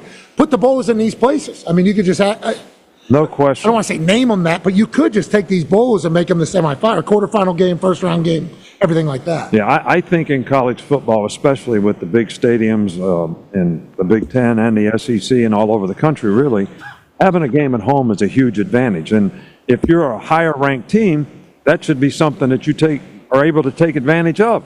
So I absolutely think, however they do it, there should be games played at home until maybe the semis. Yeah, at least the semis. I mean, we're going to have to give and take. We would like it to go all the way to the national championship, but I assume that's not going to happen. Let's talk about this game here a little bit. Age is an Ohio State legend, obviously. Hell yeah. No doubt. Buckeye, and he has no bias at all. He's pulling for the Buckeyes. We just had Ryan Day on, and at the very end, I said to him, hey, Indiana's the real deal this year. And he said, so are we. And then he walked off. Yeah, no smirk or nothing. Nothing at all. The pressure on Ryan Day to win is obviously immense. Every year it is. This year, more specifically. Indiana's coming in with a good team. How do you see this whole thing going?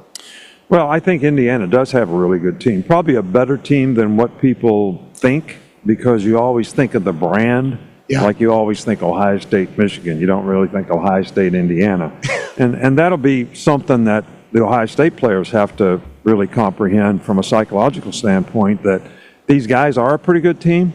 But I think that Indiana's defensive line is better than people give them credit for. And with the recent injuries in the offensive line for Ohio State, that'll be maybe something to watch. But I also think that the skill guys that Ohio State has, the running backs, the wide receivers, going to be really, really hard for Indiana to match up with all those people. Now, Indiana, obviously, their strength of schedule, big conversation. They took on last year's national champion Michigan because Michigan wasn't good this year. Obviously, doesn't count as a good win. They took on last year's national champion runner-up Washington, but because Washington's in the middle of transition, that doesn't count as a good win. It's like the big wins for Indiana. At the time, I think for Indiana, big wins, but overall grand scheme of things, they're not going to be considered as such. And then you think about Ohio State. If they were to lose to Indiana, they would lose to number 1 Oregon and then probably number 1 or number 2 Indiana. Is their strength of schedule matchup? There's chaos on the horizon, no matter what happens here tomorrow. Oh, I don't think there's any question about it. And I think what comes into play here is not the top teams in your league. Like I think Ohio State and Oregon and the top teams in the Big Ten are just as good as the top teams in the SEC. But the SEC is so much deeper. There's 8 or 9 teams that have been in the top 25 this year, and they're all playing each other, and they're beating each other. So you got a 2-loss team that has played, like Georgia, 5 top 25 teams, and they have 2 losses. That's a little different than playing no top 25 teams or not beating any top 25 teams like some other teams in the Big Ten and in other places in the country. Chaos. Chaos. We talked to Coach Mullen the other day. And you could tell us this a little bit more. College football has always been in a vote. Like it's always been just like opinion-based. Subjective. There it is, subjective. Always has been, right? It's always a part of like I don't want to say the lore of college football, but it is a part of college football and always has been. Right. This year it's going to be bigger than ever. I think there's going to be more chaos, more loudness from teams than ever before because there's more spots, more teams thinking they deserve it. Exactly. And let's look at the NCAA basketball tournament. They put 68 teams in, and then they have a 2-hour show on ESPN about who didn't get in. So it doesn't matter whether it's 12 teams, 16 teams. There's always going to be a debate about who didn't get in. But I think the good news about this, and I've said this many times before, is they will get the best 5 or 6 teams in for sure. That's something that won't happen. There's been times in the past when, like in 2003, we won. Lots of people thought Southern Cal should have got in. There were times when we didn't get in or we got in and Florida State didn't get in. I mean, where the 5th team got left out. So I don't think that's going to happen. They'll get the best teams in. But it's going to be some of the teams that get in and some of the teams that don't get in, and how that all worked out is going to be an issue. Yeah, I remember the Coach Saban speech of like, well, how come, all right, all sports books have us favored against every team if we were to play them that's in the play? Tell me how that makes sense. Because I remember that there's some of the best speeches I've ever heard you give. And then on the flip side, I think there's some times where you thought like, I don't know if we're going to get in. And then you guys get in, somebody gets left out. It's just kind of the name of the game almost. Yeah, and it was all subjective. It was all subjective. It's crazy. And the one thing about, we would have been 13-point favorites over TCU if we would have played them, and they got in the playoffs when we did. And I'm not criticizing TCU. It wasn't their fault. I mean, but that is the subjective part of it. What happened to TCU in that run? Yeah. I was at that game. Yeah. We were working together. That's right. It was a great thing. Go ahead. Right, Coach. I'd say tomorrow. We always talk about getting out to a fast start. I know it's a cliche thing. Like if you were Ryan Day and the Ohio State Buckeyes, you want to pound the ball early. What do you want to do? I guess to come out. I feel like a game like this would be so valuable to get out to an early lead, get the fans on your side, and kind of quiet everything down. Yeah, but I think I always preach to our team, no matter what. We're going to play a 60-minute game. And you don't really dominate the team in the 10th play or the 20th play of the game. It might take 50 plays in the game to make the guy say uncle. Mm-hmm. And you really want to defeat the other team. You just don't want to win the game. That's what I always try to preach to our team. But I do think momentum is an important thing. And if you can earn momentum early in the game by getting off to a good start, it affects the other team's psychological disposition. It also gives your team confidence. And it's a little easier if you can maintain that momentum throughout the game. Do you change practice? Like, let's say your team isn't a good starter. There's been some teams that I've been on slow starters, but closers, Right. And then there's been some teams that have been incredible at the beginning and then bad late. Is there things that you can change that, or is the team's identity kind of how they are? Well, I think it's probably how they are, but I do think that however you are, you want to try to change for the better. So however you identify a weakness in your team, you want to work on that, and you want to focus on that, and you want to make the players realize this is an issue, guys. We're not finishing games. We got to play for 60 minutes. Or we're starting out poorly, which means we're not practicing well enough. We're not preparing well enough. We don't have those, everybody makes a 20-play script in the beginning of the game that they're going to run. We're going to make sure we don't mess those things up so we get off to a good start. So there's ways to try to fix it, but I think it's like quality control in any business. You identify a weakness, you want to get it changed. Easier said than done. Somehow you were able to do. How long were you coaching for? How long did you coach for? 50. Jeez. Good Lord. Thanks for your football. Thanks for your commitment to football. The boys back in Indianapolis have some questions. AP Tone is up first. Yeah, Coach. I was looking at the schedule, and there's a lot of potential playoff teams on the road this week. A&M at Auburn, Bama at Oklahoma, Penn State at Minnesota, Ole Miss at Florida, Colorado at Kansas, and Kansas has been playing spoiler the last 2 weeks. So if you're in this situation where you're a playoff team going to one of these teams that are only in it to play spoiler this week, what is your message to the team when the team that they are playing on the road is only there just to ruin your playoff chances? Well, I always had kind of the same message for our team. We wanted to, beat the other team. We wanted to focus and control what we could control. And when you play on the road, you're not only playing against the team that you're playing against their fans, their spirit, their passion, but none of those people have anything to do with the outcome of the game. There's not one fan going to play a play, that the noise doesn't affect the outcome of the game. So we control what we control by how we execute and how we do it, and it doesn't matter where we do it. I used to tell our guys, if we got to go play in a parking lot, then we'll go play in a parking lot. But we got to go execute what we got to do wherever we play and take the other team out of their game. And sometimes a team thinks that by playing at home, that's an advantage. And I used to tell our players, because that was the thing at LSU, when we play at home, it's so loud, it's Death Valley, it's hard to play here. And they're saying, suck that. And I would say, it's not playing in Tiger Stadium, it's the Tigers that play in Tiger Stadium that make a difference. Amen. All right, so you can't get caught up in that, thinking that some external factor is going to help you win. Coach, I've heard a lot of people say if we're playing home, away, in a parking lot, like you just said right there, what would the style game plan be if you did have to play in a parking lot? What would you? That's a fast track. Feels like that's a fast track. We're taking deep shots. How would you play that game? Get a flat back and some hat speed and butt him in the throat. That's what I would do. Ty Schmidt has a question for you. Coach, that's a good plan. Hey, that's a winning plan right there, Ty, I think. Yeah, absolutely. Coach, there's another pretty much de facto playoff game this weekend at Yankee Stadium between Notre Dame and Army.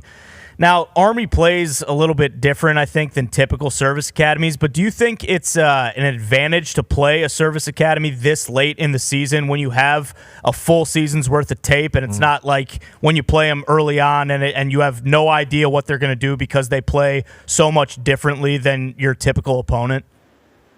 I think the big thing is at this point in the season, having to play such a different offense as an option offense. But the advantage for Notre Dame is they played Navy. and there's a lot of similarities. So their scheme is probably going to have had a lot of reps because they played Navy, but playing option football where they move the point of attack on the run is not something that modern-day current football players really play much because everybody's in the spread. So this is usually a huge adaptation and a huge adjustment for your team late in the season, but Notre Dame has an advantage because they have played against it just recently. Bryson Daly's a dog. We've been talking about him on game day the last couple of weeks. He got banged up, then he's back. They're showing his highlights. He's a different animal. Obviously, shout out to Army. Neutral site, good for those types of games or no? Well, I think it is for Army. I mean, because they don't have the same kind of stadium as Notre Dame. But I think what Army's going to do in this game, and they're built for it, they're going to actually try to shrink the game every way they can. They run the ball 87% of the time. It's pretty good. And they're going to keep running it. And if they can average 3 yards a play, they'll go for it on fourth down. They're going to try to keep the ball away from Notre Dame and hopefully keep the game close so maybe they have an opportunity in the end to win it. AJ, quick math. You average 3 yards a rush. You do it 4 straight plays. How many yards is that? Probably about 12, maybe. What's a first down?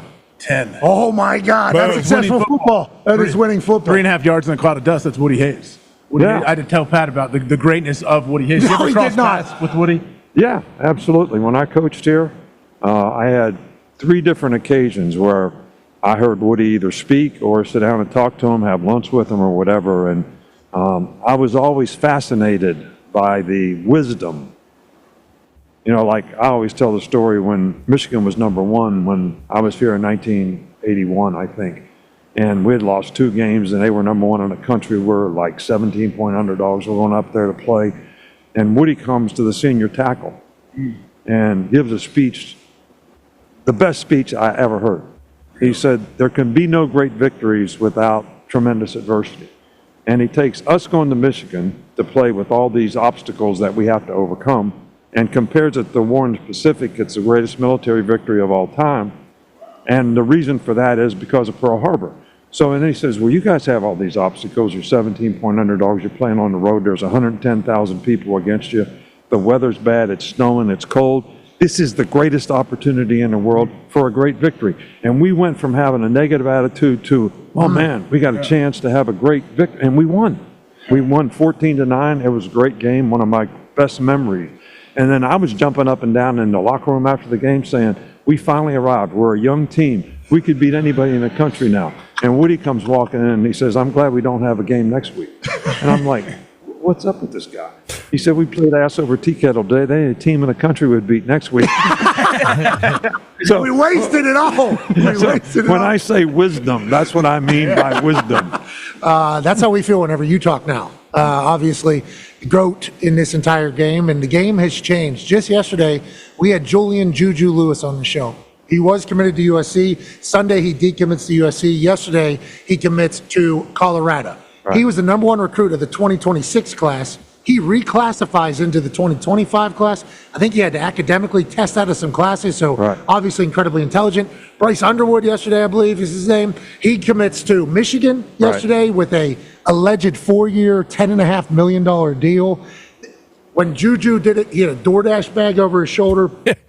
Obviously, perfect timing with Shador leaving and him going in, and this Underwood kid, perfect timing with everything they got going on at the quarterback position. Now, you've seen the game change a lot, and you're at the beginning stages of this entire NIL transfer portal modern world that we're in. Right. How do you feel about the thought of these young guys saying, I want to go somewhere where I can play, but also somewhere where I can make a lot of wealth and prosper off of it? How do you feel about the modern recruiting, and how do you think it goes going forward? Well, I'm not sure the system is great for development of players, but you certainly cannot blame the players for choosing a school for both reasons that you just said.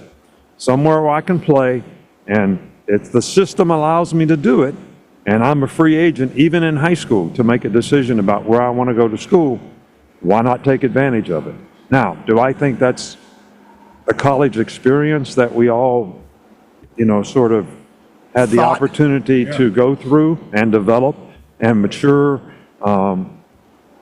develop a career off the field, graduate from school, you guys played in the NFL, have a chance to develop to play in the NFL.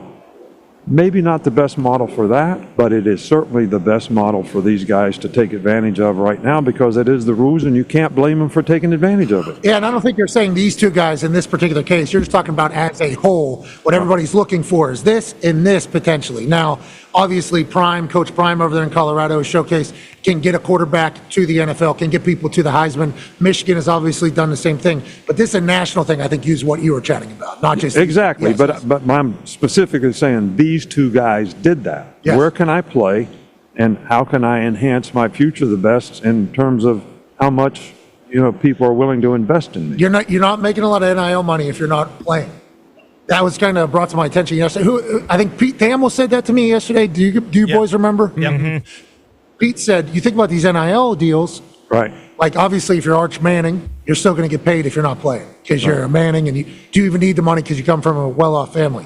But if you don't and your money is strictly coming for your entire family from you playing, if you're getting redshirted or not playing, the money's not anywhere near what it is. So playing time is goes hand in hand with all of it almost. Well, I think your development is the most important thing you can do when you're in college, especially if you're a premier player, because really there's so much more if you can develop into an NFL successful player. Long term. And I think that's important. But one of the things I would caution all these guys about in recruiting right now, there's a court case out there that's probably going to get settled sometime in April. And when that court case gets settled, it may change the landscape of name, image, and likeness to some degree, which may affect some of these deals because it's going to be marketing based. And you got to develop a marketing reputation if you're going to make any money in marketing. So playing still is important, right? That ruling just completely throwing a wrench potentially in all these deals. Because what happens? What's the ruling do? Like exactly salary. This is where the revenue share. Salary cap revenue. Revenue sharing. Yeah. There'll still be name, image, and likeness, but it'll be controlled by what your marketing value is. So you just can't pay for play, which is what it's become right now, which is probably not a good thing. So it might be better, but these deals that are being made under these circumstances may change a little bit in the future. April 8th, I believe, is the date, if I am accurate in this whole thing. What do you got the rest of the day, Coach? You already filmed film room or no? Already did it. Got it knocked out? Running the option, man. It's having them safeties run the alley. We got it. I love watching you do that shit on game day, legitimately. You're fantastic out there. Tomorrow morning should be amazing. We can't thank you enough for stopping by. I appreciate it. We gave you a hand warmer. That's for you. I don't know. Yeah, so I had 3 hand warmers in my hoodie. I forgot about them. So as you were talking, I was pulling them out, and I passed them down, and I pulled out a second one, and I pulled out a third one, and AJ was like, where the fuck are you getting these hand warmers? Where were these things for the last hour and a half? Well, one thing I want to commend you on, this is obviously a great atmosphere to get your ass ready to play. Yeah, you're damn right. But to do a radio show or podcast, I don't know, man. Well, we appreciate you stopping by these. Hey, listen, what a great opportunity this was. This was. Without great adversity, there's no chance for a great victory. Boom. And that's what we had today with this conversation. We can't thank you enough, ladies and gentlemen. The GOAT, Nick Saban. Yeah, Coach. I had no idea he coached at Ohio State. Oh, yeah. Everywhere. I mean, yeah, I guess when you're Nick Saban, you kind of get to coach everywhere. 50 years. That's crazy. It really is. It's such a long time. It's insane. They're watching him show up with that coat and be cold the entire time. And I think Pat saw it too because he immediately asked about those SEC teams going to Big Ten places. I hope the college football playoff stays the way that it is as far as SEC schools having to go to those cold places because that would make, just like last night, that would make the playoffs so much better. I also have to just settle it. SEC Big Ten is going to be this thing for so long. We might as well just have as many SEC Big Ten games as possible. Because, SEC could say, too, oh, yeah, we play in the cold. You want to play in this heat? You want to come down here, play here? They should also do that. If they're never going to do it, but if there are 4 Big Ten schools and 4 SEC schools, they should make both of them play each other every single year. The top 2 Big Ten schools get those games at home, and the top 2 SEC schools get those games at home because people can scoff at it and act like it's not a big deal. This kind of weather, it's absolutely a big deal, without a doubt. Yeah, I'd say. I'd say it's a big deal. And you can ask one particular team, and I don't know if his mic's on. Check the Miami Dolphins last year, having to go play the Kansas City Chiefs. There's some teams that view snow games And there's some guys from the South and from warm weather that's like, it's my first time seeing snow. And it's like a celebration. Yeah. It's like, man, this is so cool I get to do this. But then there's some teams that are like, get me out of here. Get me the hell out of here. Let's get this game over. Hey, offense, run the ball. Let's get out of here. I've heard NFL players talk about that. I'm from Pittsburgh, cold place. You're from Ohio, cold place. Yeah. It sucks being cold. I mean, I think the older you get, the worse it is being cold, too. It sucks being cold. So, like, being from the South, if you have the right mindset, it's like, oh, I get to play in a cold, like Jameis Winston last night when his eyes. Yes. Yes. You saw him just get so excited. That was a fun cold, though. He was Will He was Ferrell. like Elf. You're right. He was Elf. Will Ferrell in Elf with his excitement level. You for talk getting to about play football. Go ahead, Conor. You ranked him yesterday. Like the snow cold is the number one cold. Like that is exactly what you're looking for. Early on, it felt like it was almost like the rain type cold, but once it became like the thick snow, it did feel as if everyone was like, okay, let's play ball. This is exactly what we're looking for. Boys, normally we wait until about the third hour to do this, but I'm not 100% sure how long this one's going to go into the third hour. I think it's time for us to make our picks. All right, let's do it. I've been counting it lately, so let's do it. The entire NFL slate against the spread, A.J. Hawk, the face of Ohio, and I will be doing that just like we do every week. Can we look up the current standings, me versus A.J.? Yeah. Just close, right? Just Pretty a nice little reminder of what it is. I'm not sure if we have I don't have that. that. 1-9. I think I got one win over you. So you're 1-9-1, something like that. Yeah, I believe it's 1-9-1. So you have no chance of coming back. No, I can win this week. You can spoil. You can be a spoiler. I can win this week. You can certainly, I can win this week. can. And to be clear, every game, because the spread exists, is impossible. It's a coin flip, and we're lucky we get to do this. And when this show ends at 1:55 today, this show is over. So this is that cold rain kind of that stuff we're talking about. The coldest. If this turned to nice, beautiful, huge snowflakes, that would be ideal. This is the worst. This isn't happening. This is the worst case scenario. We're out in it too for the first hour. Didn't need to be. We just found out, and I mean it is. Let's get to it. By the way, this is Zito production and Tim McAfee production. Great work, boys. Good work, boys. Good work, boys. Good work, boys. Shout out to Sean Perkins, Ohio State University facilities manager. Yes. That been a big part. Back when I was playing. He helped us out immensely through this whole thing, so Zito and Tim could get in here early in the morning and set this whole thing up. We got a 3-camera system. Don't forget about Mike Foss. Oh, yeah, Mike Foss runs the show. Obviously, thank you to Mike Foss. Thank you, Foss, for this opportunity. Foss actually was the one that cut these sleeves off of this hoodie and told me. Mike Foss runs the show. Is that Mike? Mike over here. That's not Mike Foss. Man, that's a bummer. It's not. Well, we love Mike Foss. He got put into quite a predicament because of a statement from somebody else, and we'll certainly hold that over his head forever. The drummers are drumming somewhere. Pipers are piping. The Pipers were piping earlier. I don't know if you heard that. Technically, that could be Mike Foss behind you. Hey, it's not. It's not. We checked it out, but I want to get and a trumpet too. Some big old drums. We can feel the boom. You hear that right there? Yeah. There's some real boom coming through this tunnel. It's not the Ohio State Buckeyes, and it's almost like we got it delivered by DoorDash, which you can deliver anything on DoorDash, which is why DoorDash is the perfect tag team partner for your day-to-day. I don't know if you can ever deliver a drum set. Maybe if you live close to a music city, you might be able to do that. But anything else that you could possibly want or need, DoorDash is there for you. 100%, whether it's food. Oh, I'm hungry for Chinese food. Boom, they got it. I need food quickly. How about under 30 minutes? Here's everything that'll arrive at your doorstep. I want some wingies. I want some Italian. Oh, I need Advil. Anything you could possibly need, DoorDash has it for you. Shout out to DoorDash. Shout out to DoorDash. DoorDash. My wife and I are in the middle of moving because my address was found out by people, and psychos were showing up at my house whenever I wasn't there at like 6:30 a.m. screaming at the front door. That's fun. So wife and I moving, in the process of moving, and awesome that at the new place, DoorDash new options. Oh, yeah. Oh, yes. True. Yeah. All new restaurants opened up, too. That's a fun little game. That's a fun little game. First time I opened it up at the new house, and I start scrolling through, and I'm like, wait a minute, Applebee's available. Oh, The Cheesecake Factory's available. You definitely will. well, I know you get the dry ash chicken. Hey, I think You got everything. Biggest menu on the planet. All right, anyway, shout out to DoorDash. We appreciate the hell out of them. Pizza Hut, always available. Certainly something for us. Dallas Cowboys traveling to Washington to take on the Commanders. Going into the season, would you ever expect the Commanders to be 10.5-point favorites at home against the Cowboys in Week 12? Anything we need to know about that game, boys, back in the studio? I believe everybody's good. Cooper Rush playing again. Mike is still playing. I think they're good to go.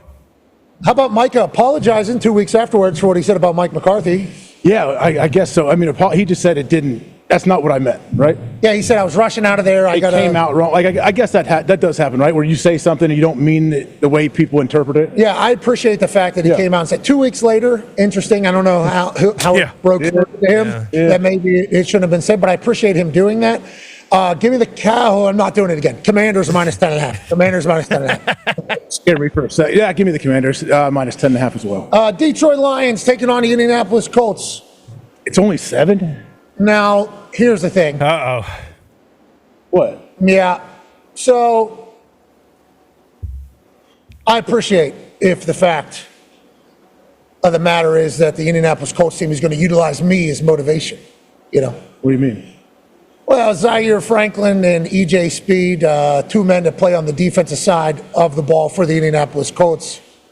Good ball players. They have a podcast called The Trenches, and they say Zaire and EJ clap back at the meeting, and they use my picture, okay, in the thing, as if I'm the only human that was talking about all the problems that were happening in your locker room, okay, your locker room, the one that had people missing treatment and gambling on the team and being late to meetings and saying they don't work hard and quarterbacks tapping out of, and I'm the problem? Okay. I think that's a potential part of the issue with the Colts. Yeah. But with that being said, everything's still in front of them. Everything is still in front of them. There's no way you're still picking them here. Everything is in front of the team. You start looking at the Colts and the Lions, you think to yourself, well, this Lions team turned that franchise into a winner. Okay. This Colts team potentially turned the Colts into losers. You know, like two very different situations. We haven't won the AFC South in 10 years. Oh, 10 years. Are you sure? 10 years. Haven't won the AFC South. Now, the way people are getting paid and the way people act in the Indianapolis Colts facility, you would think they're winning Super Bowls. No, they're not. They haven't won the AFC South since 2014. Damn. We got people wondering if they're even working hard. That's in their locker room, not mine. Not my locker room. Now, granted, I'm in Indianapolis. I'm at the games. I see the things that are taking place on the side. What a run you guys had. Yeah, it used to be great. Used to be great. I was very lucky to, a very small part of a very good teams back in the day. But yeah, used to be a good team. Used to be somebody that was worried, whenever the Colts are coming to town. Now it's like people are almost circling the Colts again for a dub, which is not great. That's their locker room. That's not mine. Now, they don't like me in that locker room from what I've understood and I've heard, and I'm cool with that. Now, I checked back for Zaire Franklin. I went through his college record as well at Syracuse. Yeah. How was it? Not a lot of wins there either, So hopefully this becomes a winning. See, there's no reason to do that. There's no reason to do that. I did not know that was getting pulled up right there. I had no idea that was going to happen. Cool. But hopefully, this entire thing that I'm the bad guy that's pointing out all the things that your locker room has done and your team has done. For the first time in the history of the NFL, some things have happened that not in a good way. But if I'm the guy that's going to motivate them and rally them and they're going to utilize me as they get over the wins, that's sweet, but not this weekend. Give me the Lions minus 20 in Lucas Oil Stadium against the Indianapolis Colts. Man, I mean, with all that being said, you being like the Herb Brooks for them, where they can all gang together and you're gonna light that fire in that locker room. Yeah. Give me the Lions minus 7 this week. Yeah, I think everybody understands that. Let's go to Titans-Texans. Titans plus 7.5 going. Is it an alien? Yeah. What? It is. Oh, there's a guitar. I can hear. You guys have an electric guitar? I don't know what's going on. That's the middle, baby. I don't think that's part of Tabiddle. That's sweet. Gotta be sound check. Allegedly, this is Fox doing this. Ah, sure. Oh, it's Fox's set. I guess Fox's set is at the top of the tunnel right there, so they're sound checking stuff. It's going to be good. You guys are going to crush it. I don't know. It got good rhythm. I heard the drums were boom, boom, boom, boom, boom.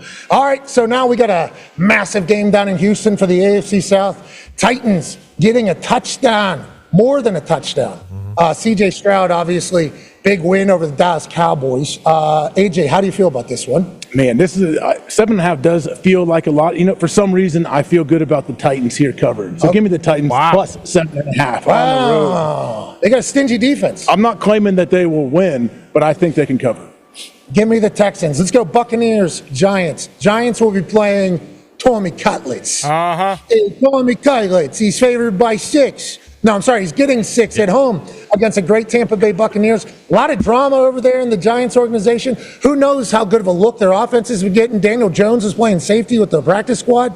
I don't know if he's bought in or not bought into doing that particular role. I would see how he could not be.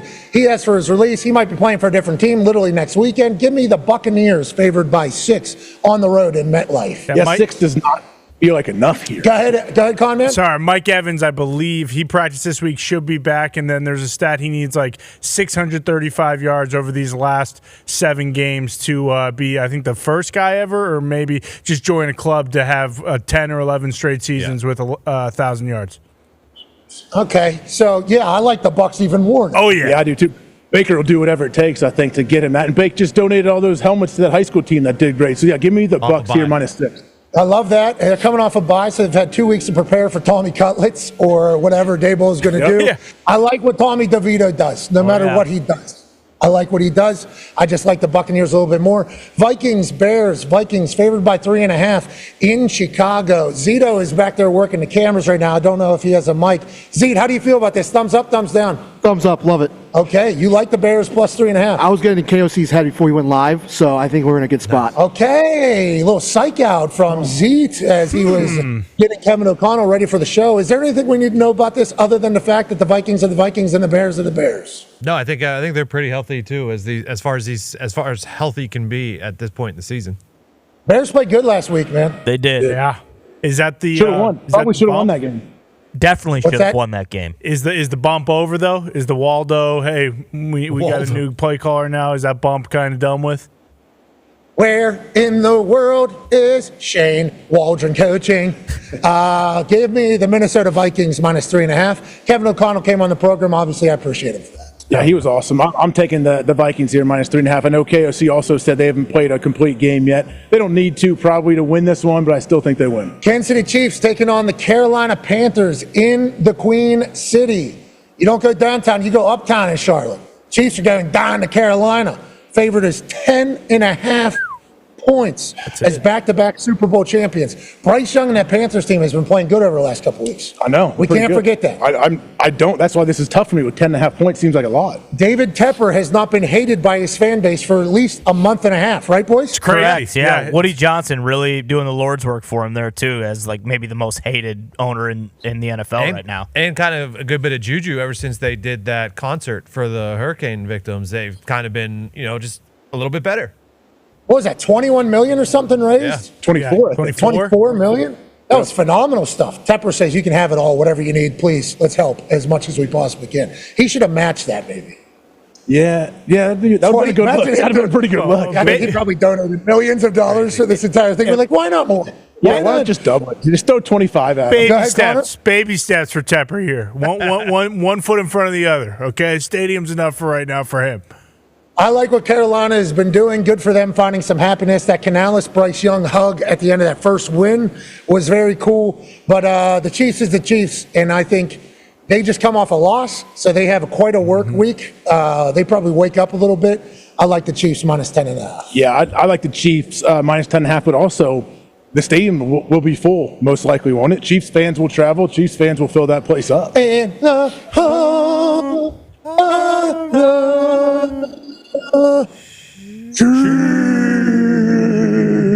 what it's gonna feel like in Carolina. You guys do anything cool here for that? You guys dot the I. I know that guy. We were never. I don't know about you in college. We were never out there for the anthem. Players weren't. Yeah, back in our day, it wasn't like a thing. No, remember, they do the whole script Ohio. It's amazing, but the players, we were still in the locker room for all that. Yeah, national anthem was only massive games. Yeah, we were out there. I don't know if I was ever out for the anthem in college. National championship, probably, right? Don't you think? Ooh, maybe. I don't remember. I always remember us being in the South. Because I remember I got to Green Bay. It was the first time we were ever out there. So were you sitting down in the locker room whenever the national? You never heard it. You couldn't hear it. But if I knew you were sitting down. You don't support the troops. Wow. This guy doesn't support the troops. I'd stand at the doorway with my hand on my heart, even though I couldn't hear it. And coach would say, "Hey, come on, get in the circle." I'm trying to break it down. I said, "Coach, they might be doing the anthem." That was like kind of back. I think even at the beginning of my NFL career, and I assume yours, we weren't out there for every national anthem. It was like big national you're right. anthems. We weren't always out. I remember when we were out there, Big Mike would tell us, "Hey, look professional. Stand in a straight line. Stand like on the outbound lines. Don't be all up and back and up and back. Like everyone stand in a straight line." And I'm like, "Okay, I get it, coach." Yeah. Well, then it became an every game, everybody thing. Yeah. And then you know what happened. Yep. And then people boycotted the NFL. True. And then now we're back, seemingly, to what a roller coaster. really non-exist, not happening, to happening. So it's a very polarizing situation. We're back. And now we're back. Now we're at the football. All right, so I will take the Kansas City Chiefs there. Patriots, Dolphins, Con Man, how do you feel? Fantastic. Drake May has continued to be an absolute workhorse. I don't know how many more games I can take of the Patriots losing in a heartbreaking fashion, then coming in here on Monday saying, well, Drake May's pretty good, so who cares how we lost? But I feel good going down to Miami. Good weather, hopefully. Not sure if it'll be raining or not, but Dolphins also pretty good vibes coming out of that camp as well. Yeah, I saw Coach McDaniel giving a good speech yesterday, a lot of self-awareness. Gumpy here behind the camera. How do you feel about the Dolphins at home against the Patriots, pal? Yeah, we're cooking right now. Offense has figured it out. We're just controlling the game. We're probably not going to lose the game. We're going to the playoffs. Really? We might not lose again rest of the season. Hey, Con, man, how do we feel about the Patriots traveling down to Miami this late in the season? Isn't that normally an issue? Yeah, normally an issue, but we got the young horses, okay? Drake May, he is from the South. He's basically a hayseed. He probably owns some land in Florida. And to be clear with Gumpy, sure, they might win, but they're not going to cover every game because I love the Patriots with that number this weekend. Oh, we got some shirts coming down, huh? Where'd that come from? We just got kids that have been creeping over our shoulder here for like the last 20, 30 minutes. Not awkward at all. They've been yelling a little bit. I've seen them. Good Ohio boys. Oh, wait. Oh, yeah, boy. Best student section in the country? Oh, yeah. Doubt that. No. That's not true. That's not true. No way. That's not true. Actually, they say worse. Blocko, this is the offensive line. No, Block O is right here, the student section. No, Block O is the offensive line. I know, it's that too. Yeah, that's what I'm saying. So you guys got many things. You guys got one name for everything around here? Why not? Yes. Hey, thank you, boys. You guys are the leaders of the student section? Yeah, I am. You are? I am. What's your name? Adam? Yeah. What year are you? I'm a junior. How many leaders are there? Are you just the president? Yeah, I'm football, and then I got 18 people that help me out. We keep it live in here. Okay, let's go. What time does everything start? We start at 8 tomorrow. Okay, you guys stopping by game day or worried about this? No, we got to be in here at 8. Okay, got it. All right. I don't love that. Okay. Indiana, take it over. Appreciate you, brother. Good luck, boys. Have a good game. Thank you for the shirts. They just delivered like DoorDash. Ooh, right into the basket. Isn't that very nice? They said they got to be in here at 8 o'clock tomorrow. So that's pretty early. That's 4 hours before the game starts. Before the players are here. I am. That's what Ryan Day's saying. Boys, we need you. They're saying they need you. Patriots, Dolphins. Patriots getting 7.5 against Miami. Go ahead and put me on the board for the Patriots plus 7.5. Yeah, put me on the board for the Patriots. Yeah, we know, plus AJ. 7.5 You didn't even have to as well, say it. Gumpy. What do you mean? It's 7.5 Every points. week, brother. We get it. It's a lot of points. Who's behind you there? I think there's another Miami Dolphins diehard there standing. Brosio hopped off the train a few weeks ago. He's not welcome back. No. Oh, Brosio. Loser. He was in the trenches when we were 2-6. Shout out to Brosio getting Tim McAfee in the Zito hotel rooms out of nowhere last night. Well, Brosio. Violence. There we go, Brosio. He's working hard, isn't he? Yeah, you can see it. That's what Brosio does. All right, let's go. Let's go to the next game. Denver Broncos, Las Vegas Raiders. Broncos favored by 6 in Las Vegas. This Raiders team, I don't know what to make of the whole season. I don't know what to make of the whole conversation. I don't know what to make of the trade deadline. I don't know what to make of the future. I don't know what to make of the Raiders at all. We love Max Crosby. Is he playing? Is he playing? Because I saw McDaniel dunked on him last week, so I didn't know if he was out this week or not. I love that. I love it. LOL is what McDaniel ended with. And anytime you're a head coach of an NFL team saying LOL to somebody on the field, you know you're in a different era. And that's what the Miami Dolphins are certainly doing right now. Jeez Louise, it is. The bass player. They're rocking out here. The bass players plugged in now. I mean, if Fox wants to play this game, we can play this game. I got time and money, and thoughts. I got ideas and opinions. I actually respect this. It's keeping me alive because of how cold it's getting. Let's go back to this game here.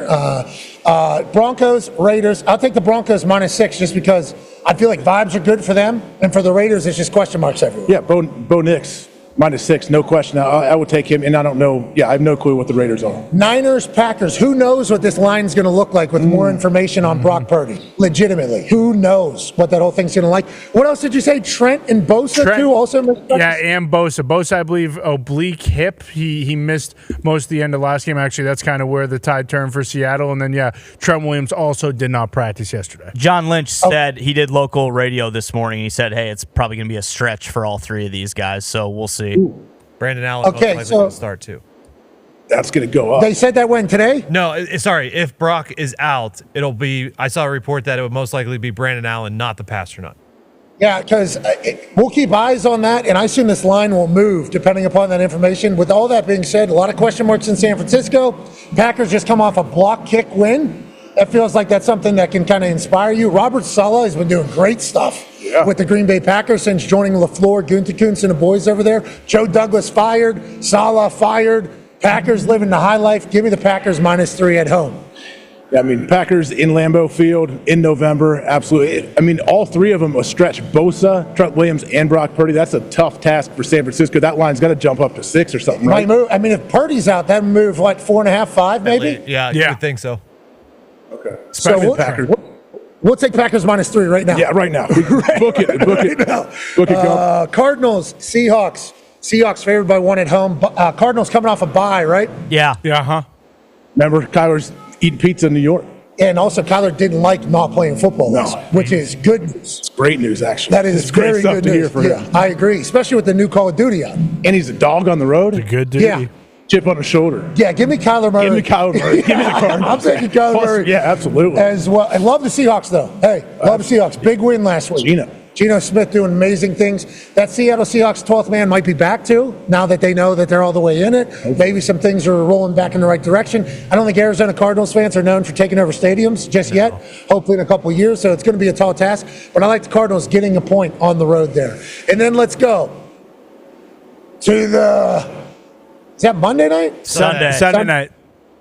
Eagles, Rams. A lot of bye weeks. Yeah, this week there's 6, none next week, and then 6 more week 14. That's the last one. The Eagles are favored by 3 in Los Angeles. This Philadelphia Eagles team led by Coach Sirianni. Hey, Ty Schmidt, how's Coach Sirianni doing today, you think? Probably doing absolutely fabulous because not only are the Eagles fans going to take over L.A., he got to put his nutsack on every single person who's been talking shit about him on ESPN and every other sports talk show around the nation. Eagles are rolling right now next to the Lions, probably the hottest team in football. I don't know. And with the NFC doing what it's doing right now, feels like the Eagles have everything in front of them still. Now, the Rams still do as well. That NFC West is obviously what it is. We talked about 6-4, 5-5, 5-5, 5-5. Give me the Philadelphia Eagles favored by 3 on the road, Sunday Night Football. I'm excited to see what Saquon Barkley does under the lights in Light Town, Los Angeles. Yeah, I'm going to have to take the Eagles on this one as well. I love their offensive line. I know AQ spotlighted them earlier this week and showed how physical they were. And watch Saquon run the ball. Saquon expects to score every single time he touches the ball, and I love watching it. Dude, it is cool to watch him do that because there was a thought. It's too fast, too. There was a thought by a lot of people, including in the Giants organization, saying, running back, we can sub him. We can get single We can get guys off the street, right? Yeah, with 2-3 men. We can do it. It's like, I don't know. Hey, Bruce Brown, how do you feel every day that passes watching Saquon do his thing and then everything happen over there at the Giants? I mean, this season was as colossal of a failure that you could possibly have. You basically choose Danny Dimes over paying Saquon as well, and it completely blows up in your face. You don't have either one of them now. It's all eyes on the draft. Need Shedeur Sanders to team up with Malik Neighbors and bring back a little bit of hope here. I think Zito just told me in my ear there that they added the Saquon jump in Madden. That one, that thing, and I would have done that to you. You would have been What? You would have. Okay. What? I would have been. Boom! I would have knocked you off balance, and I'm doing it. I'm jumping. I'm over top of you. You know, I gotta hit you with that boom though. Yeah, you gotta hit that hard outside step. Yeah. I gotta hit you with that boom, so you spread, and then you think with that big dumb head, oh, I got him. And then, no, you don't. I'm backwards. Imagine how mad I would stand up instantly and go right through your balls and shaft. My top of my helmet. Yeah. Top of my helmet. And I'm flipping. Yeah. That'd be a hell of a play though. Land on my feet. Keep running, touchdown.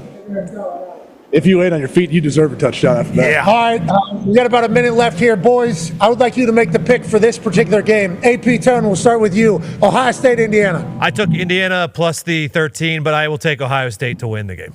Okay, Toxic Table, Ty Schmidt, Ohio State, Indiana. I think Ohio State's going to cover. Okay, Conman, Ohio State, Indiana. I ain't betting against the SIG, baby. Light them up. Give me a pack right now. I'm taking the Hoosiers. Light them up. Light them up.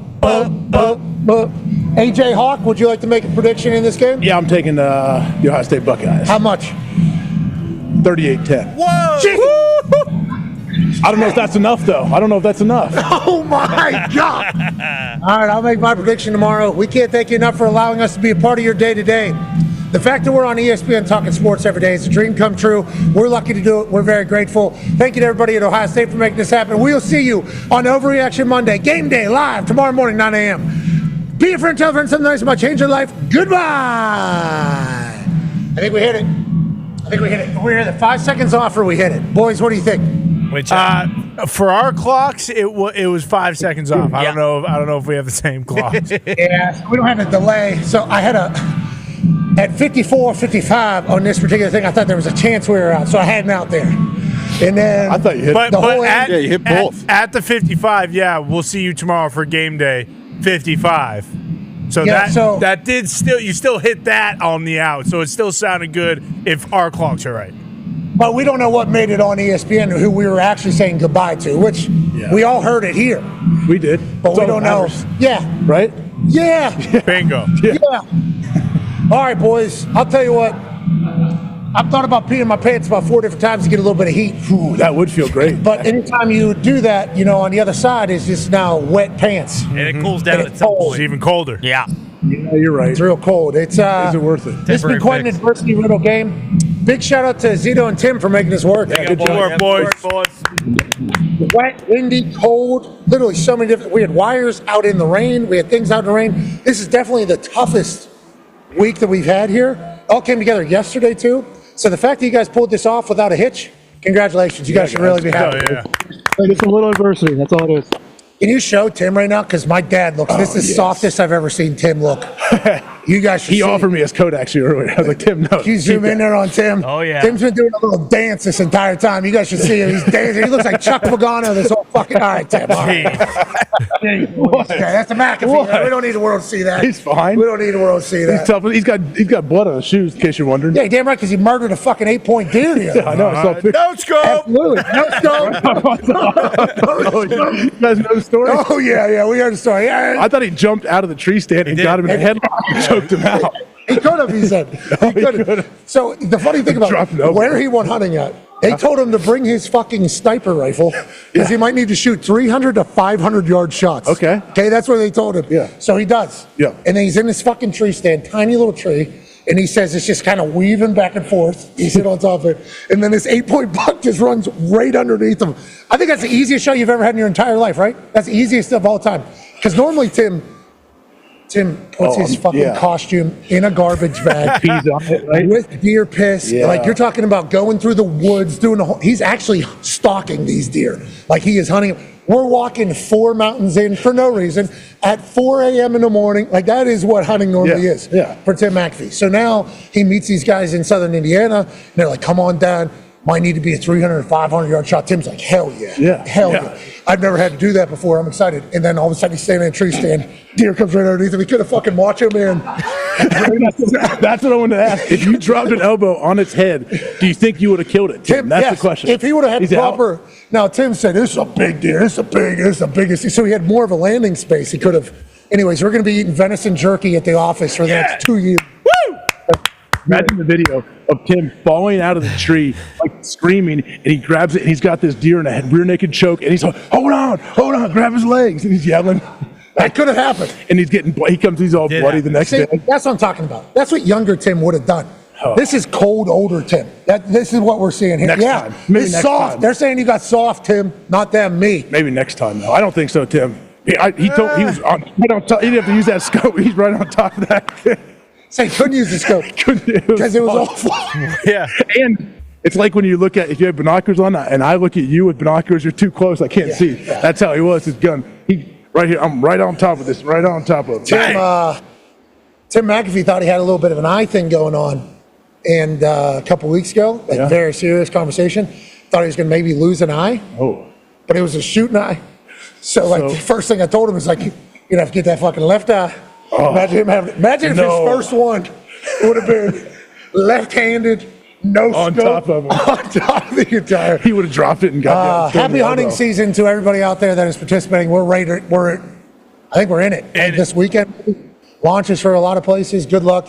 Where I grew up, you missed school the first day for hunting. I mean, that's up in Green Bay.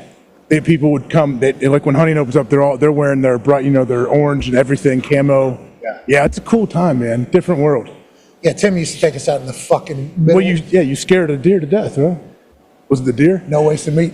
I'm going to talk to Tim about that. No wasted meat. 30-06. You're right. Scared that fucker to death. That was 3 mountains. Heart attack. Does a heart attack mess up the meat though? Does it make the meat bad? No, it's even better. A little skittish. Might tighten meat up a little bit there at the end. But yeah, couldn't find a deer for 2 hours. We definitely hit it. Where's the blood trail? It fell right down where it was. So you shot it. So you fired a weapon. I'm on mountain. Okay, I'm on top of mountain. Okay. This thing down middle mountain. Yeah. Comes up. Obviously, Tim's excited. I'm a little boy. Yeah. Give me one of these. Look at that one, Pat. Yeah. Easy shot here too. I mean, there was no trees, nothing. We're right at it. Okay. I'm actually pretty good shot though. I believe it. So probably 13 years old. What am I, 13 then? Probably 13 when I scared the deer to death. 13 probably. 30-06, which is a big one. Oh yeah, no kick. Boom, get it there. I'm real excited. Tim's giving me just nice and smooth. Pull that trigger. Whispering, Yeah, no problem. Right on my shoulder. Boom, right. Holy shit, deer disappears. Yeah. Tim. Good kill. Jacked up. We were jacked because this is a big moment. It's a buck. Huge It's a moment. buck. I think it's like 6 point maybe. 6 point buck or whatever. Out in these mountains. It can't be a big buck because of how much work you got to go through to get up and down these fucking mountains. So there's no way they're going to be big luxurious buck. No way at all. So, so all of a sudden now we got to go track this thing. Yeah. So we start tracking this thing. It's rainy. It's not snow. So we're trying to find blood. That's how you track it. No, there's no blood at 2 all. hours we're looking. This whole mountain up and down, the mountain up and down. And then all of a sudden we come back up to get my brother who was posted up, literally almost kicked this thing. Yeah. It was just in between two logs, dead, just right there. No exit wound, no entrance wound, nothing. Scared it to death. Scared it to death. Wasted no meat. So your gunshot was so loud and shocking, I guess, to this deer that he just, boom, died on the spot. Died, scared. Lived a full life. Lived a good full life. I would like to say that deer was going to have a heart attack at some point. Probably. Something was going to scare that deer at some point. It just took you, kind of sped the process up. Boom! Yeah. Terrible shot. I missed it. I mean, it was like, So there's a lot of conversation afterwards with Tim as I'm dragging this fucking thing out, He's looking, So how long until you found out the thing wasn't shot, but it was dead? 3-4 hours. I'm saying once you look at it, they're like, oh, here he is. Here's our deer. And then Tim's like, let me see where you got him. Yeah, you roll it over, and then you have to field dress this thing. That's what I'm saying, though. But there's no bullet. None. So you knew right away, you're smart. You do a little dance. Yep, scared this thing to death, Dad. Well, that's how I had to frame it in my mind, because there was a lot of shit being thrown my way for missing a massive deer. Well, that's understandable. From about 20 yards away. It's hard to be accurate. Well, not when you're hunting, and it's like the whole purpose. But I'm dragging that thing.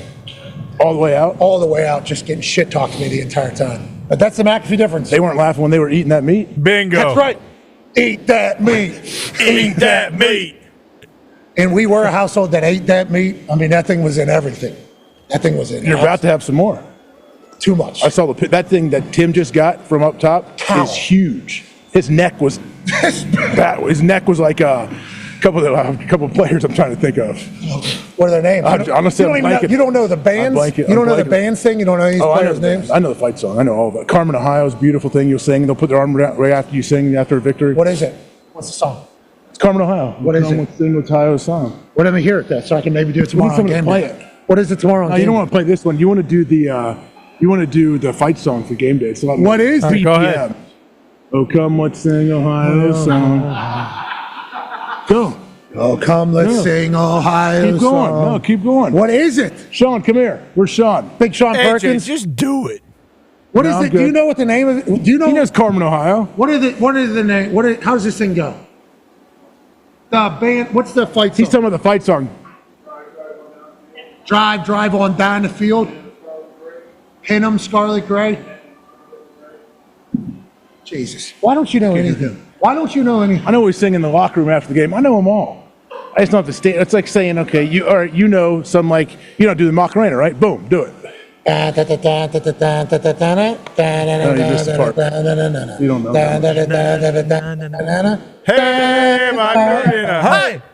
You're good at it. Okay, can you, all right. Yeah. Can you sea walk? That was just, dude, absolutely. Yeah, I know. What do you even? You get sturdy?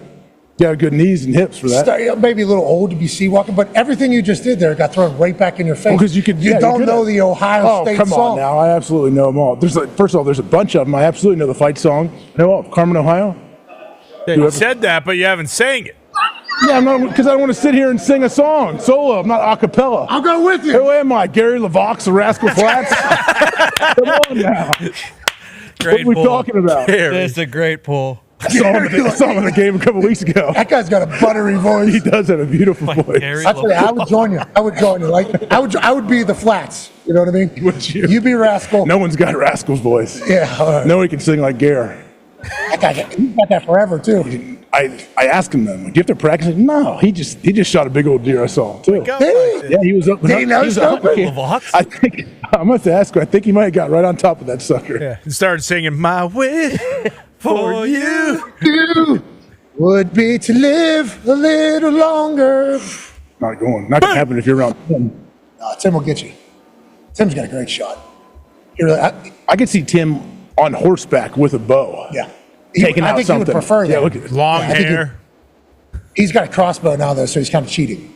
Yeah. Because in Indiana, you can't just shoot rifles everywhere because how flat it is. So you got to do. I understand though the why you would want to use a crossbow. Well, you use it for a lot of places in Indiana because it's so flat. So, but like some people, like the diehards. Oh no, you need to recurve whatever. You don't want crossbows too easy. I'm like, good. I want it to be easier. Yeah, he's not doing it to say he's a bow hunter. He's doing it because he can't use gun all the time. You can use gun in 2 weeks a year, I guess. Is that what it is? Certain guns, places, certain guns. It's like that 30-06 is only allowed because there's undulation. Because that's traveling.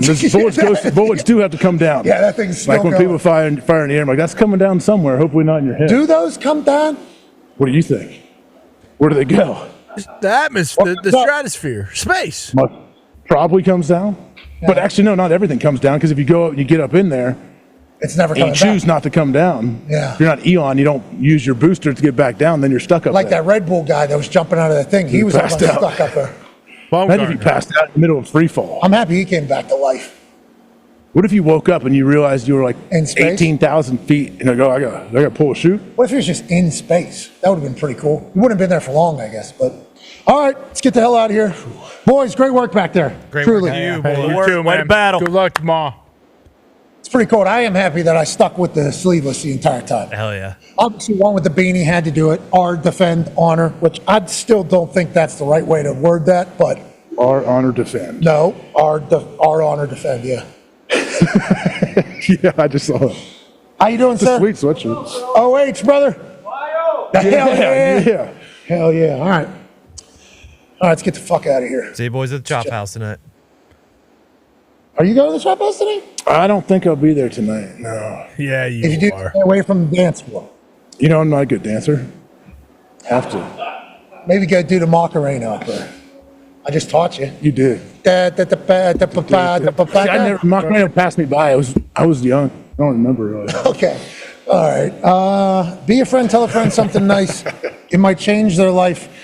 Game day tomorrow, 9 a.m. It's going to be a good show. Tomorrow's a good show. Hell yeah. College football playoff discussion is going to be worth a watch tomorrow. You said it was like you guys had interesting production meeting, or like it was awesome. Passionate. Yeah. Everybody's very passionate, which I think is a big statement. Like ESPN obviously spent the amount of money that they spent on the college football playoffs because I truly believe that the people at ESPN feel like they care about college football more than anybody else. Absolutely. Like the people who have committed their entire beings to college football, and now in this new era, they want to make sure, like, hey, come on, like we need to not forget about. Yeah. It was I was lucky to be in there, to be honest. And then this guy comes in, Saban. Yeah. It's awesome. Just hearing the way he thinks, when we were, and then it's amazing. Can't wait for tomorrow morning. I wonder if those who's are going to take over game day. I mean, especially with this. He'll be there. Yeah, captain of the O Block, getting everybody to the stadium. There might be no Buckeyes there. There might be only Hoosiers. All right, be a friend, tell a friend something nice. It might change their life. We're in this thing together. Team on me. Team on three. 1, 2, 3. Goodbye.